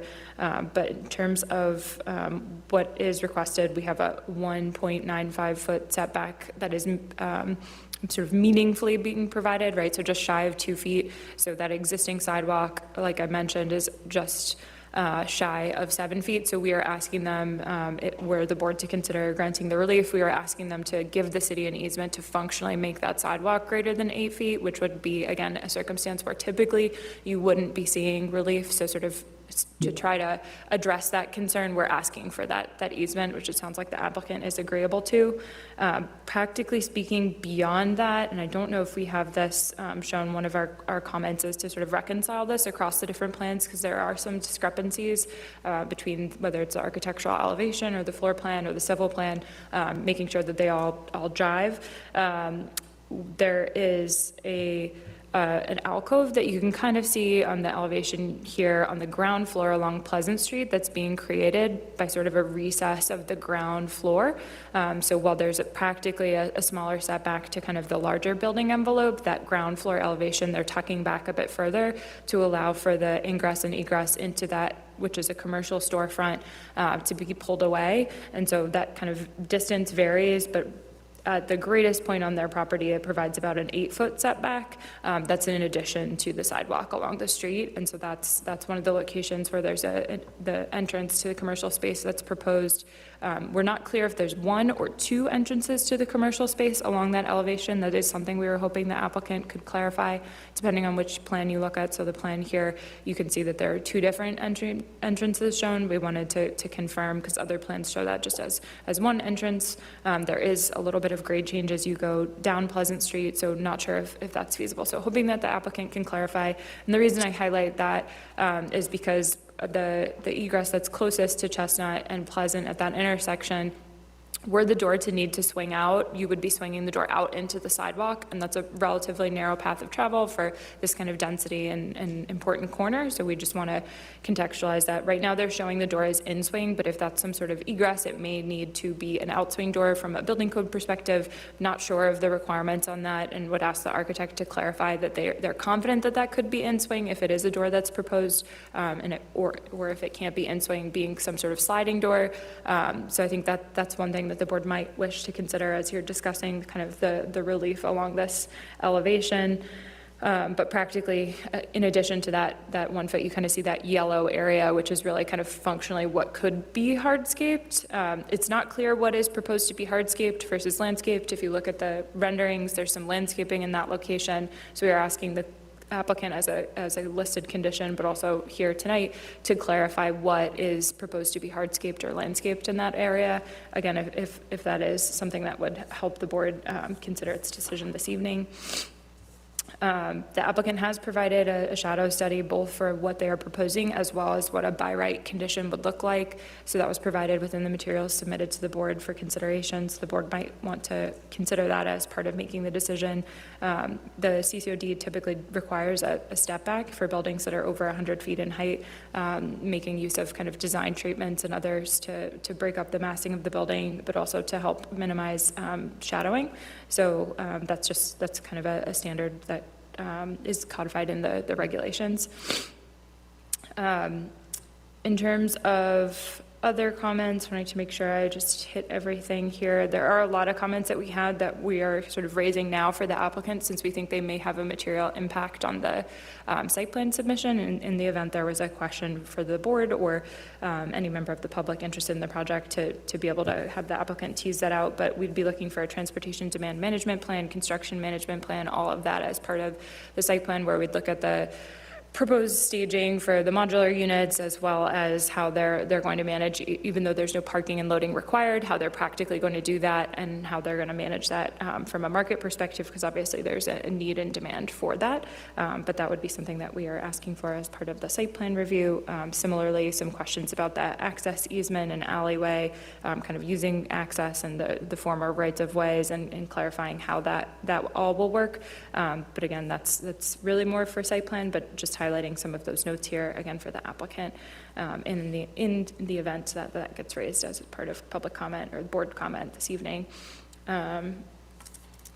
The conditions, you'll see there's not a ton of them listed, but one of them does include some softening of the southern elevation, I'll say, where we have requested, that's 1H, that they add additional glazing into that elevation. So if we look, that's kind of the rear, if you will.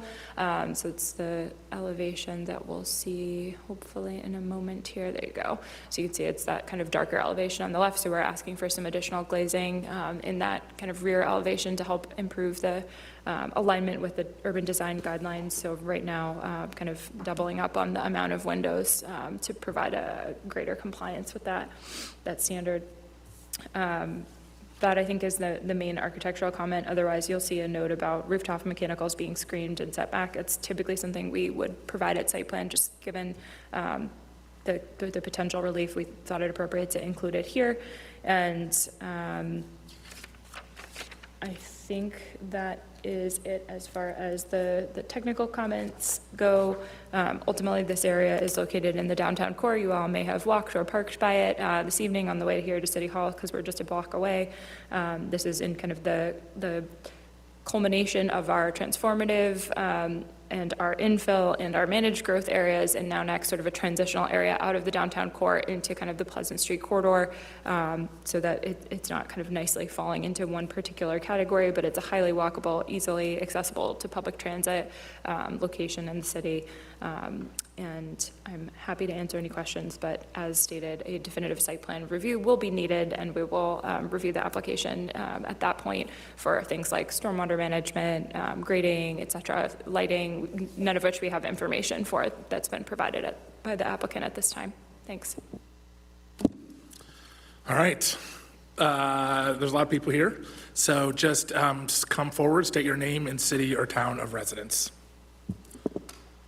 And while folks are coming forward, just to clarify for the board too, we did receive a letter that was included. Just want to clarify, from Synergy. Oh, Synergy, great, I look forward to seeing that. Kevin Kusen, I work for the Carpenters Union, but for many years of my life I worked for Worcester Common Ground, which is the community development corporation within which area this project would be. When I first heard this project... Are you a resident of Worcester? I'm a resident of Worcester, too. Thank you. Currently. When I first heard of this project, it caught my attention right away because I'm very intimately aware of that neighborhood. My job at Worcester Common Ground was to work with businesses and residents up and down Pleasant Street and Chandler Street, so I know that intersection really well. I think it's fair to say that that corner, that whole area is probably the most concrete and asphalt area of our city. Like, it's really hard to think of small trees in that neighborhood. There just aren't. It's parking lots and asphalt. So I was very, very disappointed not to hear trees and landscaping come up at all in terms of part of this presentation. That was very troubling. I looked at the packet that went out, and I looked at the notification for this meeting, and I recognized it followed the guidelines, but I recognized from looking at the circle, the oval, that it manages to miss all the kind of residents that live in that neighborhood. So by just the nature of the size of that circle, we're hitting business, parking lot, parking lot, parking lot. So all the owners of the parking lots got notifications about this meeting tonight, but residents that live there do not. And so I'm very concerned that residents know nothing about this. So I got on the phone, I started sending emails. We talked about it at the Carpenters Union, just about the meeting tonight to try to get word out. So, but at that point, I was telling everybody this was a huge project with 125 units. So I'm just kind of knocked over a little bit to know it's twice as big as what I told everybody when I was making all these phone calls and sending out all these emails over the weekend. So I don't think neighborhood residents have any idea what's happening. None of the ones I talked to know. And then to hear, like I said, it's twice as big as what has been published everywhere is just concerning and troubling.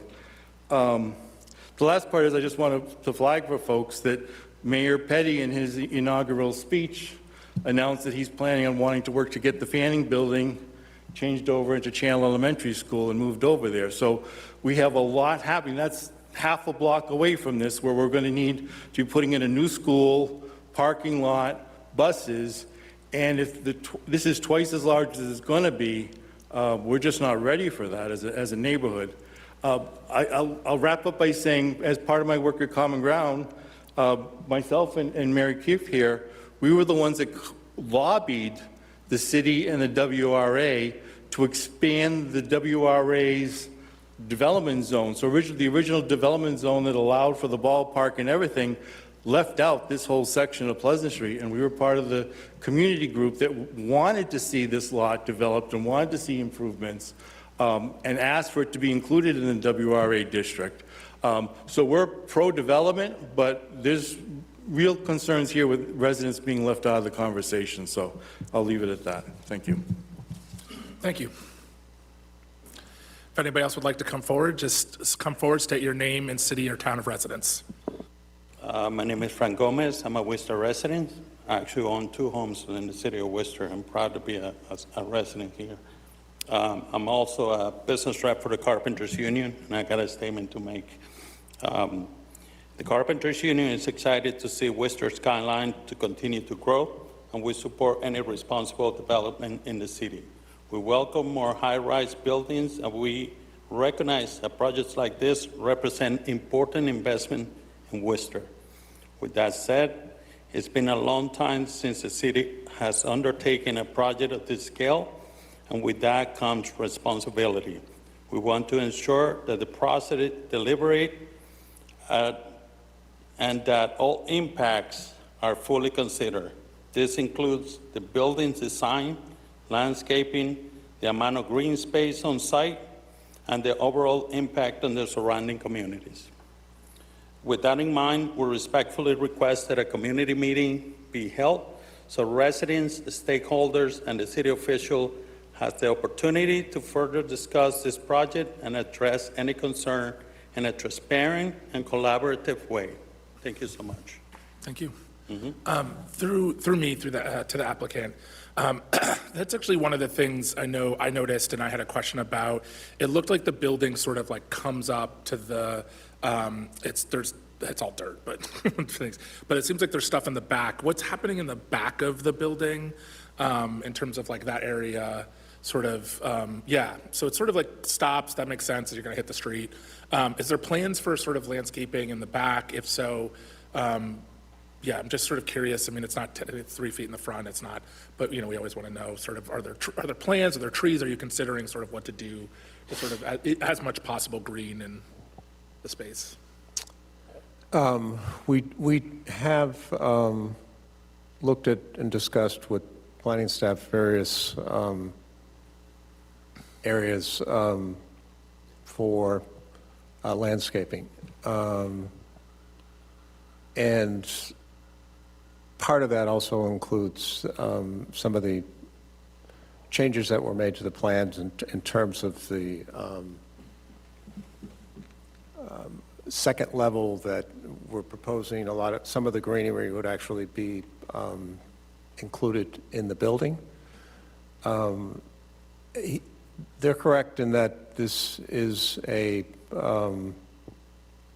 basically it's a paved site. I mean, up until like 2 years ago, it was a rundown parking garage that was occupied the site.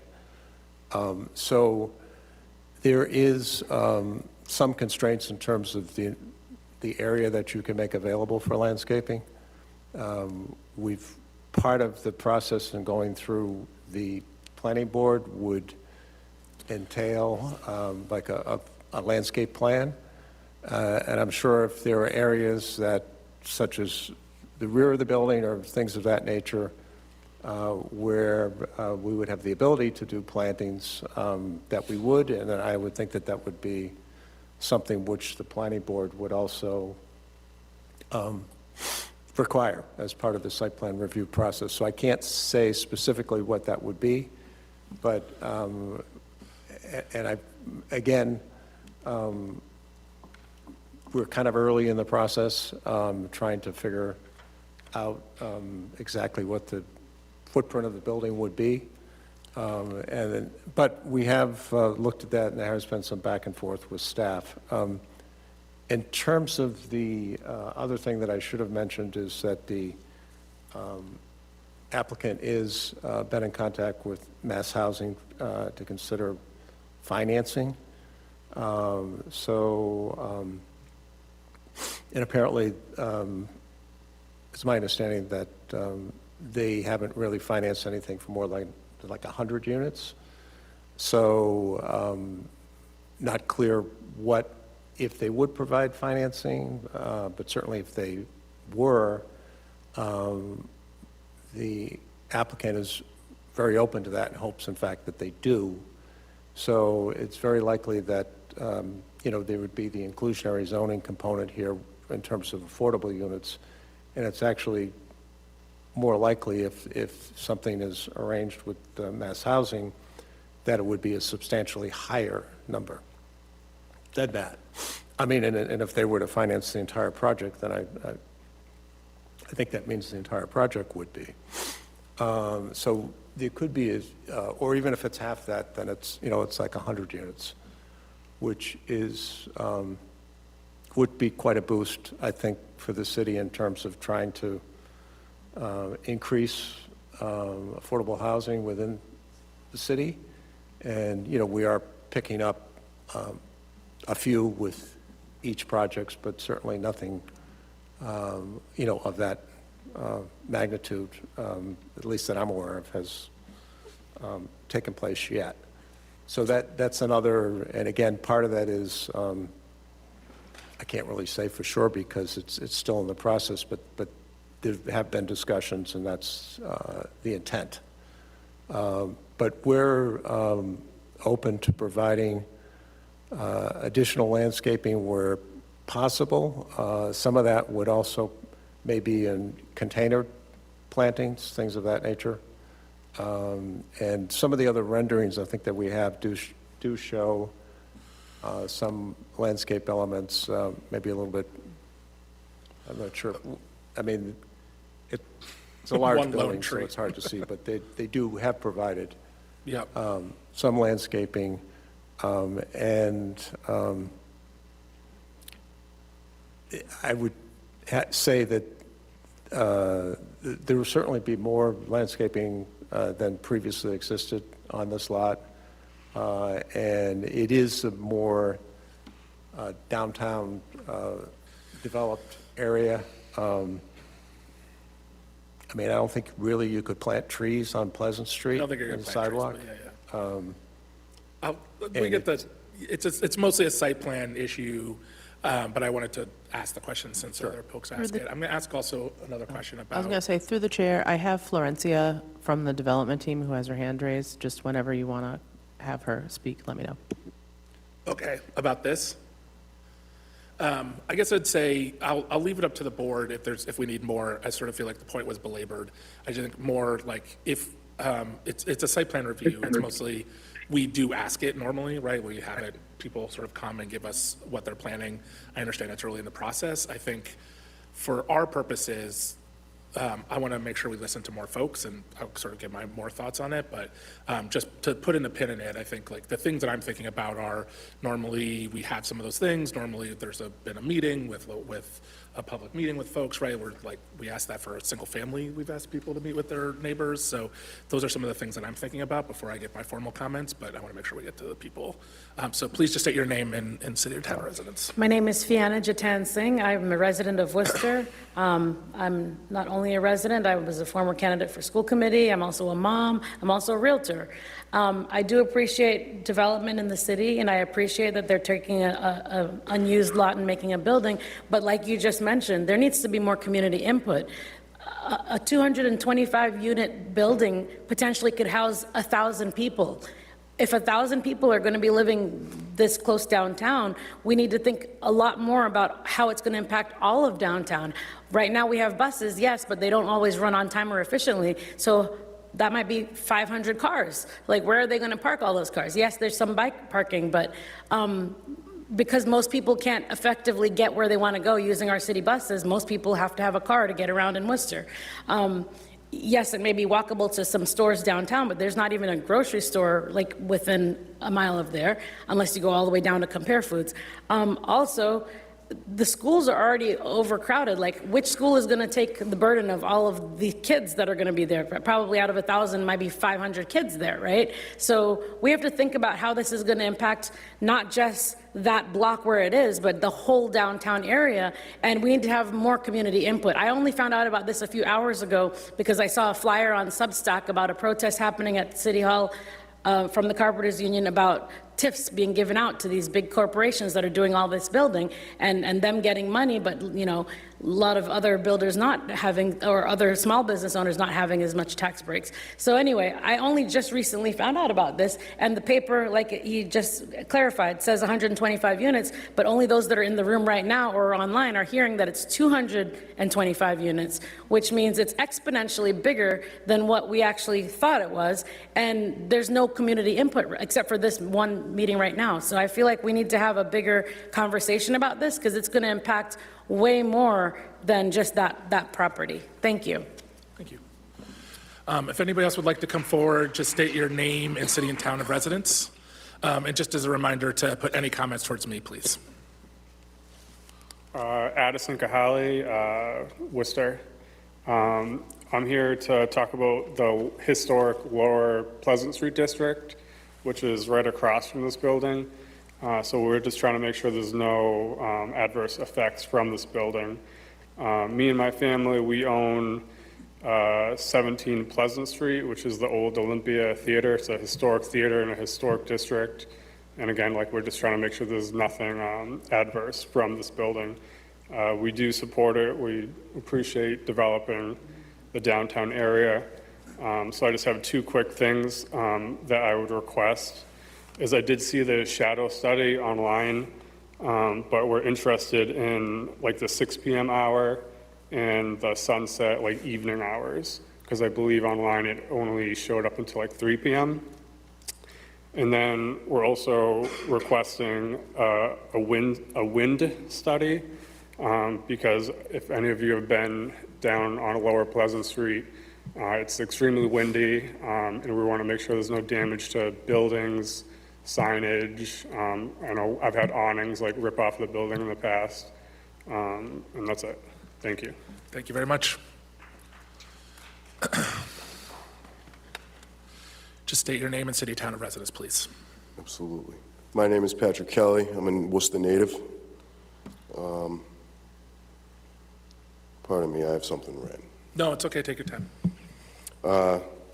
Thank you, Chair, for giving me the opportunity to speak tonight. We're here tonight because of a proposal for a 19-story building in our densely populated city raises serious environmental and community concerns. All right? And they deserve far greater public attention than what they've received, regardless of where anyone stands on urban development. You know,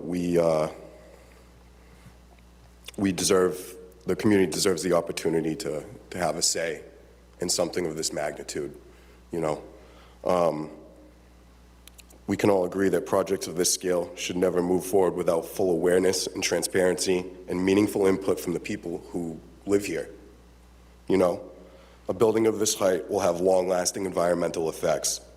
While high-rise development can reduce urban sprawl, support public transportation, and those potential benefits do not automatically outweigh the cost. Large amounts of concrete and steel create significant carbon emissions before the building is even occupied. All right? Carbon before the building's occupied. The structure of this size can alter sunlight, wind pattern, neighborhood temperatures, affecting both residents and nearby green spaces. Construction itself brings years of noise pollution, disruption to daily life, and not to mention in the city an issue that we've been having, traffic. All right? We've all driven through it at 5 o'clock. What's most concerning is not just the environmental impact, but the lack of clear communication with the community. Many residents are still unaware of the scope of this proposal and how it may affect their neighborhood or their commercial neighborhood for the business owners here, or what alternatives may exist. You know, decisions of this magnitude should not be made quietly, behind closed doors, or without definite public discussion. My position is simple. Before any further steps are taken, the community must be fully informed and fully involved. Residents deserve access to clear environmental data, realistic impact assessments, and opportunities to ask questions and express their concerns of something like this. Awareness is not an obstacle to progress, it's a requirement for responsible planning. For that reason, I'm calling for a dedicated meeting with the city residents to openly discuss this proposal. This meeting should allow for transparent dialogue about the environmental risks, design, alternatives, and whether this project truly aligns with the long-term well-being of our city and its residents. We're not here to oppose growth for the sake of opposition. I'm here to insist that growth be thoughtful, sustainable, and shaped by the voices of the people who will live with the consequences of this every single day. Thank you for your time. Thank you.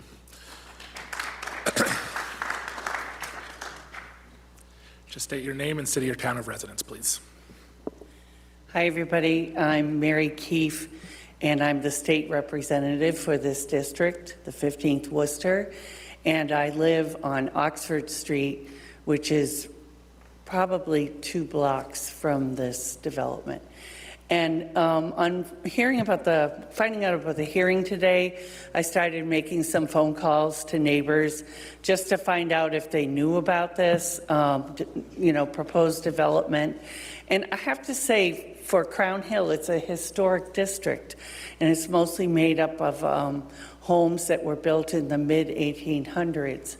But part of our identity is being a very livable community that's so connected to downtown Worcester. And we're really proud of that. And we benefit from that. We also realize the impact of urban renewal and on our part of the city in this particular area. We lost a lot of housing, a lot of institution, and you can tell just by looking around and seeing the parking, the large amount of parking lots in the area. I hadn't heard about this development of Chandler Elementary possibly moving to Fanning, and that's awesome. That's great. That's more of what we want to see, is just who lives in our city, families, being public and being able to get around. I I have real concern, as other people have mentioned, about the parking, because if you go conservatively, imagining each unit, and I know you're not required to be bound by this because of being downtown. I don't know what they call that, the district, but anyway, if you could imagine 1.5 parking spaces per unit, we're talking close to 340 cars. And without providing parking, where are they going to be? You know, it's a challenge for any business on Pleasant Street. They'll tell you the biggest challenge is getting people to be able to stop and do business there without off-street parking. And also religious institutions around that neighborhood. When it comes time for worship, you can see on our street, especially on Sundays, like it's jammed. I don't think a fire truck could really get down. So when I talked to people at Crown Hill, like I said, not many people knew about this. No one knew about it, actually. No one knew about it. And so I'd like to support this request for more community input and really having people have a chance to say or ask questions. The other thing is, when I look at this building and that particular area, I have big concerns because of some of the changes that we're anticipating. In fact, taking down the Denholm building, which is right behind there, right? So what does that do for this area? And just putting a building there, it's almost like everything we do from that point forward is going to have to be in reaction to this building. So why can't we think a little more comprehensively and have like a real vision for what we want to see in this area, and that this building fits in if it fits in. But anyway, there's a lot of potential here. I'd just like to see that we make the most of it. So thank you. Just state your name and city, town, and residence. And after this, Amy Beth, if we could just, if anybody online, people online, just use your raise your hand function. After the person in person here speaks, we'll go to you as well. Go ahead. Hi, my name is Joe Delgizzi. I am a resident of Worcester for the last 26, 27 years. And just hearing about this scaling up from, 120 to 220 units, and I sounded like, I think less than half of the units are really family units that are two bedroom or three bedroom. I think if we're talking about, if we're going to justify building a building of this scale using, I don't know if it's synergy, I guess I was told, using the model of saying, well, we're going to get tax credits, or we're going to get housing credits, or this is affordable housing. I mean, affordable housing should include family housing. And if the majority of this is studios and one bedrooms, we're not talking about making it affordable for families. We're talking about it making it affordable, or maybe not so affordable, for single people and couples. Again, I've been single, I've been a couple, and I've been a family. So I really shouldn't have a problem with that, except I don't like the justification for it. I totally support having community involvement in this and having some sort of community meeting. I dislike, as a resident, the idea that we're asking, I mean, originally this is coming forward for a foot and, 1 foot 11 and 5/8 worth of space.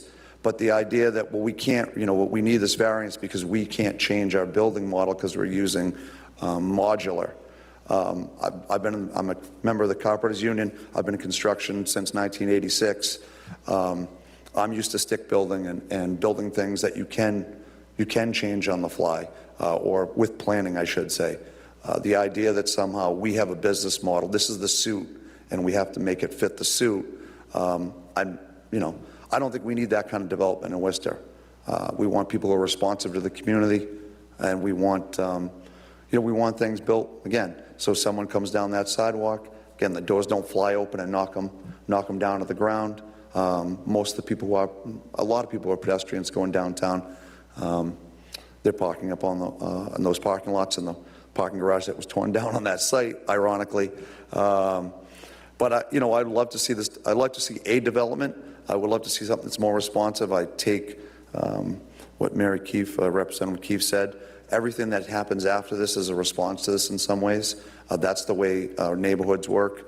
That's why we have planning departments. That's why we have visions for the future. And I do hope that we do something on that lot. I just want to make sure that it's responsible and that it's built responsibly as well. We have a responsible employer ordinance, and we do have a responsible development ordinance in the city, and we should adhere to that as well. Guys like this guy on Clifton Street, he should be getting a TIF. That looked great. That's a use of a space, right? A local guy doing something, improving the community. This is a money grab, right?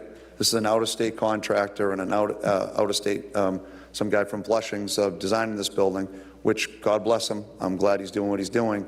But again, this is about making money, not about improving the community. So, hope you guys all have a great night. Thank you. Thank you. Amy Beth, if people online could raise their hands and go ahead, just state your name and city and town residence. Ryan, I'm going to ask you to unmute.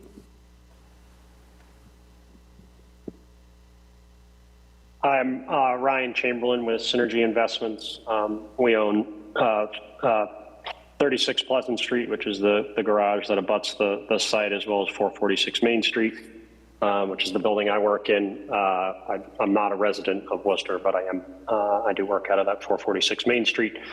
As a developer, we are certainly very supportive of continued development in the city.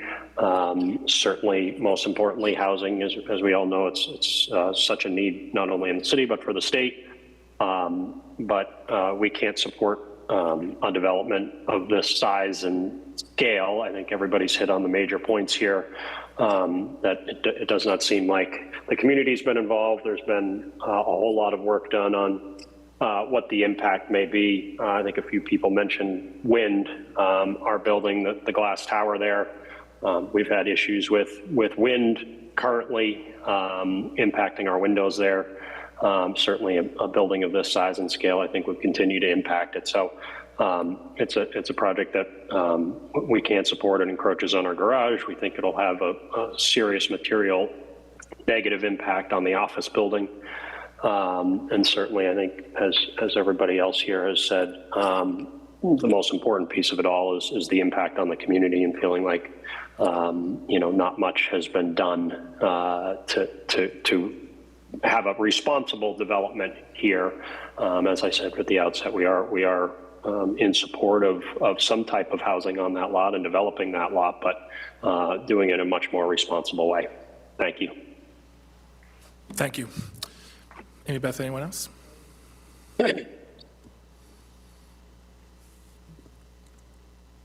Frank, the architect, you had your hand raised. I'm not sure if you had anything else to add. I could just respond to some of these comments about the planting and some of the green infrastructure. That might not be depicted clearly on the rendering, but if that's not the appropriate time, then we could hold off until planning here.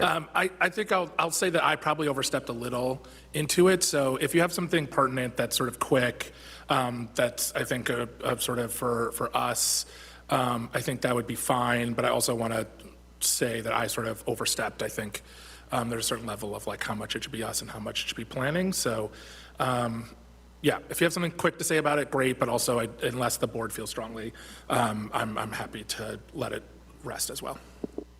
Okay, well, and just for, a quick response, with the developer does own that far triangle piece, and there is an intent to plant that and make it green, as well as develop a full stormwater retention system for the entire building, the lot, the green roof, the public plaza, any planted area. So we're not just discharging all of the water out onto the public streets, in which, that's what's happening now. So it's pretty much 100% runoff into the storm sewer system or the street. So we're going to retain all of the stormwater on site, manage it, use it to water our green spaces, both at the roof, at the balconies, and the public plaza. So that's just in response to some of those comments. Okay. We also have, if you'll entertain, Florencia from the developer. Sure, go ahead. Yes, I wanted to add also that the fact that we are I heard everything, every comment that we have today. The reason of this meeting was just to ask a variance to see how we can design this building so we can present in planning a better building. But we are really open to any comment. And we are more than open to have a board meeting with the neighborhood.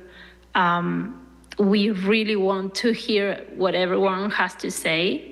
This is, we thought that we were going through the proper routes. That's why we have several IRT meetings before actually getting into the planning. So we are all on the same page, but definitely we would like to have the input from the neighbors and from the community. So just to add into the green spaces that we are definitely doing in this building, not only vertical, but also in horizontal on the first floor and second floor, and the roof as well. Thank you very much. Mr. Chairman, could I? Yes, please. Just Go ahead. before I forget. Yes, please. There's been a couple of people who have mentioned TIFs with this project. There was no TIF with this project. I'm not sure where that comes from, but one person says it and everyone picks up on it, and before you know it, it's all about, requesting a tax break for the building, and that's not, there's been no discussion of that, and I don't believe there's any plan for anything of that nature. Thank you for that clarification. Would anybody else like to come forward for 56 Pleasant Street or online? Okay, we're going to start board discussion and go from there. So just really quickly for myself, I'm sort of have like very competing but clear thoughts about this. Before us is 3 feet from the 5 foot.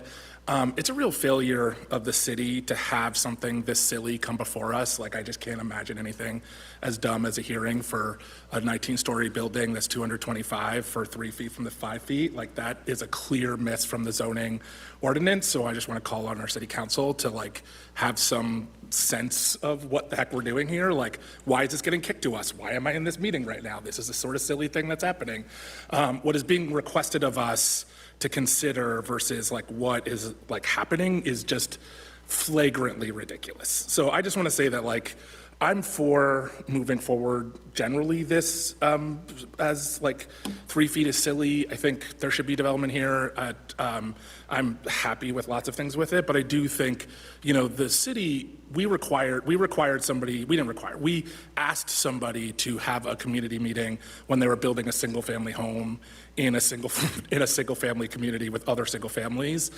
Something this size, I think before I'm ready to move it forward, I'd like to know that you met with the community, you had a community meeting. It's pretty standard at this point that we request that you come before us. We'll say, did you meet with the community? It's sort of, especially as is currently, again, another constant complaint I have is that one of the reasons I try to knock on neighbors' doors whenever there's a development is that the only people who get notified are homeowners. And in fact, a lot of the city are renters. And so they don't even know what's happening in their community because they'll never get that notification. So something like this just feels like we should have more input than just me. I have lots, I personally would be fine moving this forward. I think 19 stories, 225, that's right for this place. That sounds great. But like, that should not be decided by me. That should be decided with some input. Other people are in the community. Other people should have a say. Certainly, I want to be responsive to the fact that we have a lot of carpenters, a lot of working folks here. So I want to make sure that there's also thoughts about who's building it, how it's being built. But those are all certainly things that I think a community meeting would be helpful to have. So my request, and I'll be interested in what other board members think, would be to continue this, to allow for time for people to have some more input and have a say, but that I'm in general favor of moving forward something that asks for 3 feet from the 5 foot, which is again, something that shouldn't have even come before us to begin with. So I know it's sort of contradictory, but that'd be my preference, is just to give time as we do, because if we're gonna require somebody who's building a single family home to have some meetings, I think we should require something this big to have some meetings before it moves forward. So that's sort of my sort of two sides of the same, like two opposite competing things. I'm happy to move it forward. I'm happy for it to get a real review at the planning division. I think even the things that I'm interested in are not actually our purview, and I want to be careful that they're not the things that we should be considering. I want to limit us to what we're legally should be thinking about. And so what we legally should be thinking about is this 3 feet from the 5 foot. And in that case, it's clear to me that some more discussion should happen, but I'm happy to move it forward. Yeah, Mr. Chairman, and we're not adverse to discussion, but we got 40 abutters on the abutters list that were notified. That's the standard procedure. And I would say that the request, it is a request for relief. I understand that. But the request has to do with a sidewalk that if it were a foot wider, we wouldn't be here at all. And I would just point out again, everything else in terms of the height of the building, the parking, all of that is fully in compliance with the zoning ordinance. And when you comply with the zoning ordinance, in all respects, then you get a building permit. Or in this case, you go to the planning board, because anything over 4 units requires a planning board filing, and that would be probably more typically where people would become aware of this. But the idea that we can have a neighborhood meeting, but if the idea is that, the building is going to be cut in half, and it's going to be 10 stories, and it's going to have a parking garage, and none of that is really likely to happen, given that, we are otherwise complying. And the idea was to see if the relief was obtainable in terms of the width, basically the setback, and by just increasing the sidewalk. And if so, then we would proceed. But if that doesn't happen, then they go back to the drawing board and push the thing back 5 feet, and we're not before the zoning board at all. But in terms of if you're requesting that we postpone it to provide an opportunity for people to maybe we can explain it better to them in a different setting. We're prepared to do that, and we'll do that and come back at the next meeting if that's what the board wants to see. That would be my preference, but I'll leave it up to the other board members to have a say. Board Member Abramov. The request itself is fairly de minimis, and I think this is my 13th year on the board. I know some of you think I'm crazy for doing this, but I don't think we certainly have never had a project this scale asking for this little bit of relief. So I don't have a lot of experience in that, except sitting here for a lot of nights. I think I would be most amenable to to having the opportunity for me to give it some more thought and to have more input come in from the community. I think that makes the most sense to me at this point in time. But the request is basically de minimis, and there's a lot of things you could do to get around that so you wouldn't have to be here today. I don't know what's going to happen at the planning board. That's out of our purview. But I do know that you're asking for a very small amount of relief. You could give in my opinion, you give the 1.9 feet to the city and makes it go away, or move the sidewalk, the building back a few feet. But I think what would serve most of the community at this point best was if everybody had a chance to hear about it and to participate in it. So that would be my request, is to agree with you to have a meeting and then come back. Yep. Board Member Cortez. Through the chair. First of all, a comment and then pointing out some of the concerns in here and see what what would be the next move for the project. The reality is a downtown project, sort of a blends with what has been going in downtown development. There used to be a parking garage there, which was closed, and empty lot there. I always went by Pleasant Street and look at the lot in there, right in downtown, doing nothing. So by someone coming up and bring something to light there and blend with the downtown area is fine. The design looks nice and everything else. However, there are issues in here that even though it may be a good idea, there's something that needs to be addressed there. I'm one of the individuals that always look at parking availability in the city, and I know that cities like the Worcester and downtown, it may not be enforceable to have the required parking needed. Boston, they keep building right next to it. There's no more land available for parking. Yet there are initiatives to create parking, even though you don't have an empty lot to provide parking.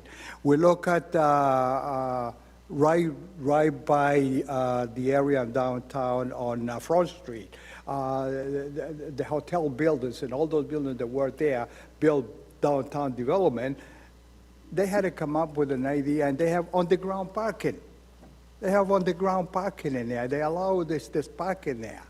Now it's a parking garage right next to it.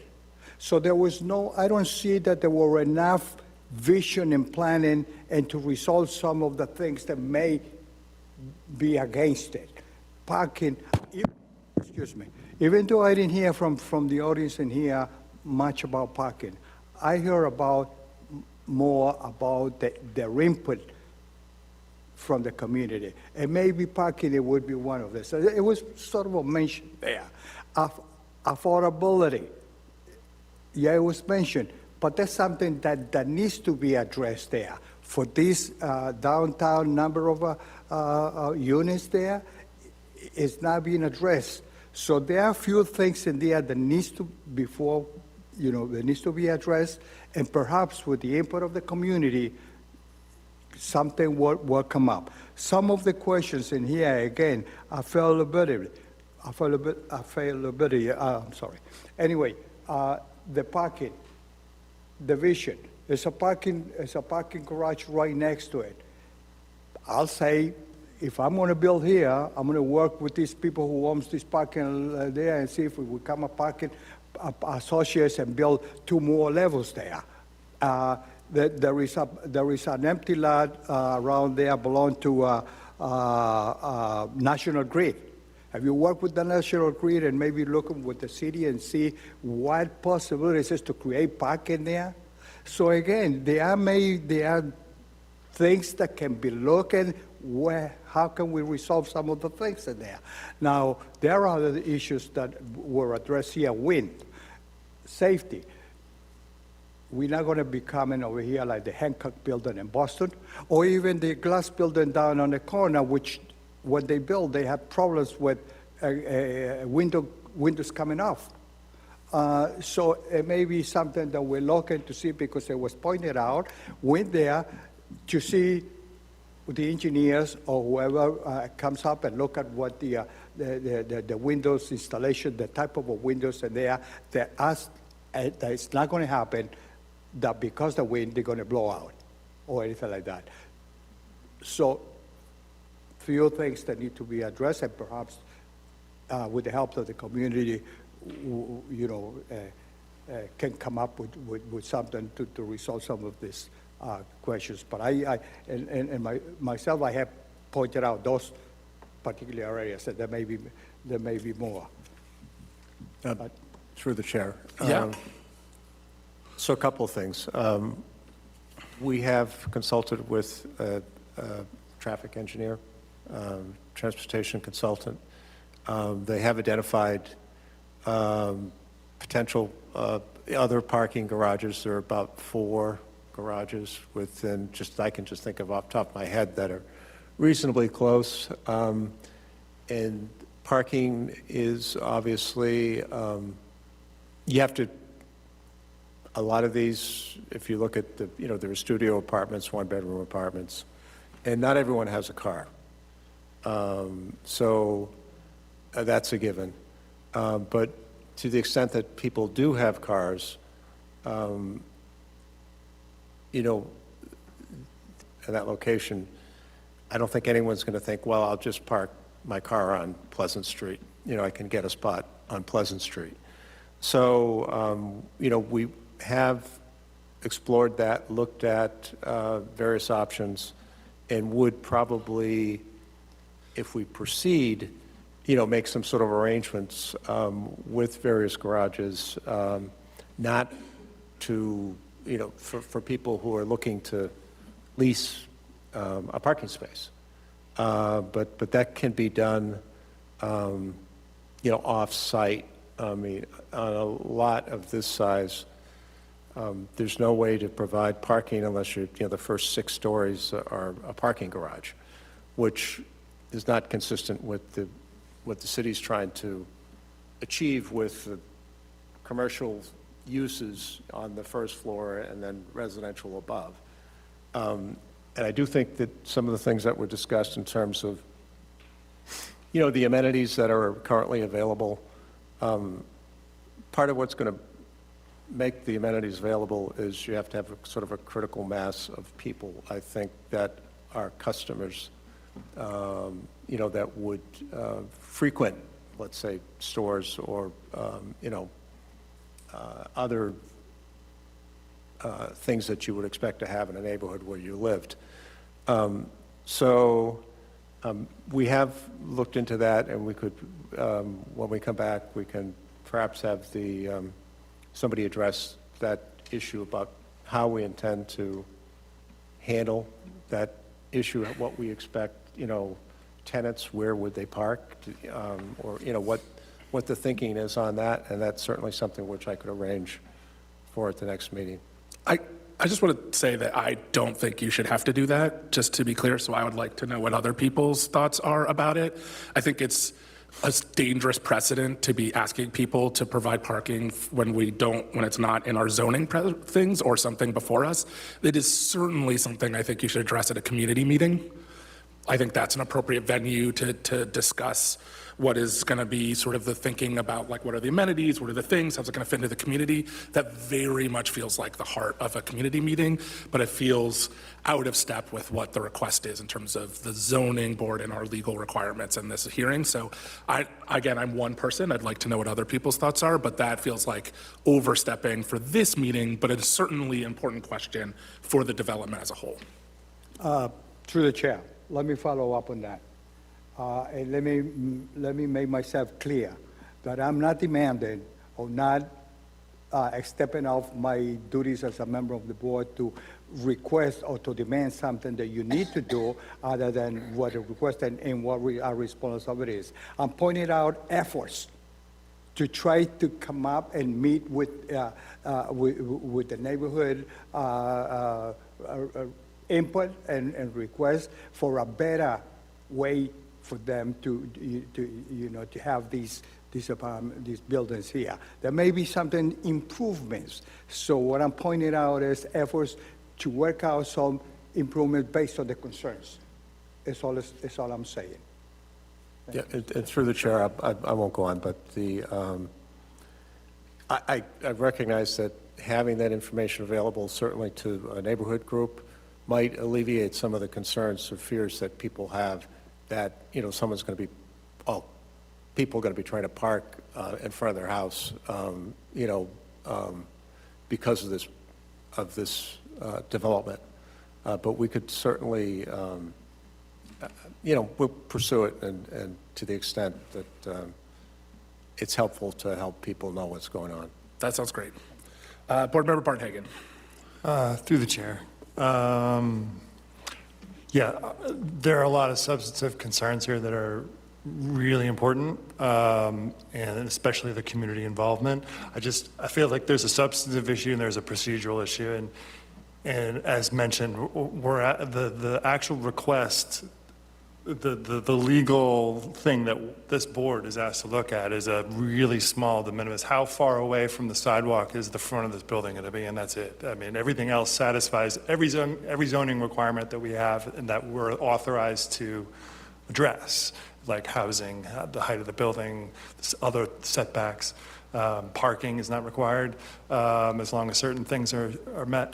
So, but I think the misstep here was more procedural, whereas I know that the applicant is coming before us, and they're probably, I'm just putting myself in their shoes, probably thinking, we're asking for such a small little thing, so we don't need community involvement right now. We'll wait until we get to the planning board, which is where all the big stuff is going to happen, and then we'll have a meeting. But I think this is the first public hearing, and I think the misstep was, even though you're asking for such a small little thing from this board, you caught everyone unawares, and people are concerned, rightfully so, that this is the first chance they're getting to address this kind of huge development, even though ultimately whatever this community meeting ends up being is probably going to have a little impact on what this board can do the next time we meet. And so I'm not sure a community meeting is absolutely necessary for this board to take action, other than just like, I think it's a good optics for you to do that before the first meeting, which is this meeting, and the fact that it wasn't done. I think even if we're going to do this at a next meeting, obviously there should be a community meeting between this and then, with the understanding, hopefully projecting this out to the community, that you're going to have all your big things addressed at the planning board, which is after us. It's not like this is going to the be-all and end-all. Like, we're going to approve this little thing and that's going to go away, and the community is not going to have any more chance to have an impact or have a say or have a discussion with the developer. It's going to be a multi-step process. This is the first of that process, and it's a really small step in the process, but it is the first one. And I think the optics don't look good when you're coming before a board and the community is saying, we just found out about it like 3 hours ago, and especially something of this size. So I would agree that we should have a continuance, again, with the understanding that, when we're going to reconvene, it's likely that this is going to move forward because we have so little to address ourselves. So. Yes, just really quickly, if you'd like to come forward, just state your name and city and town of residence. Thank you.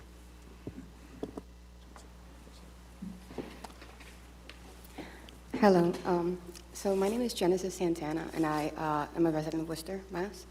I'm not sure if anyone is aware of I'm sure that you guys are, because you have to go through you guys.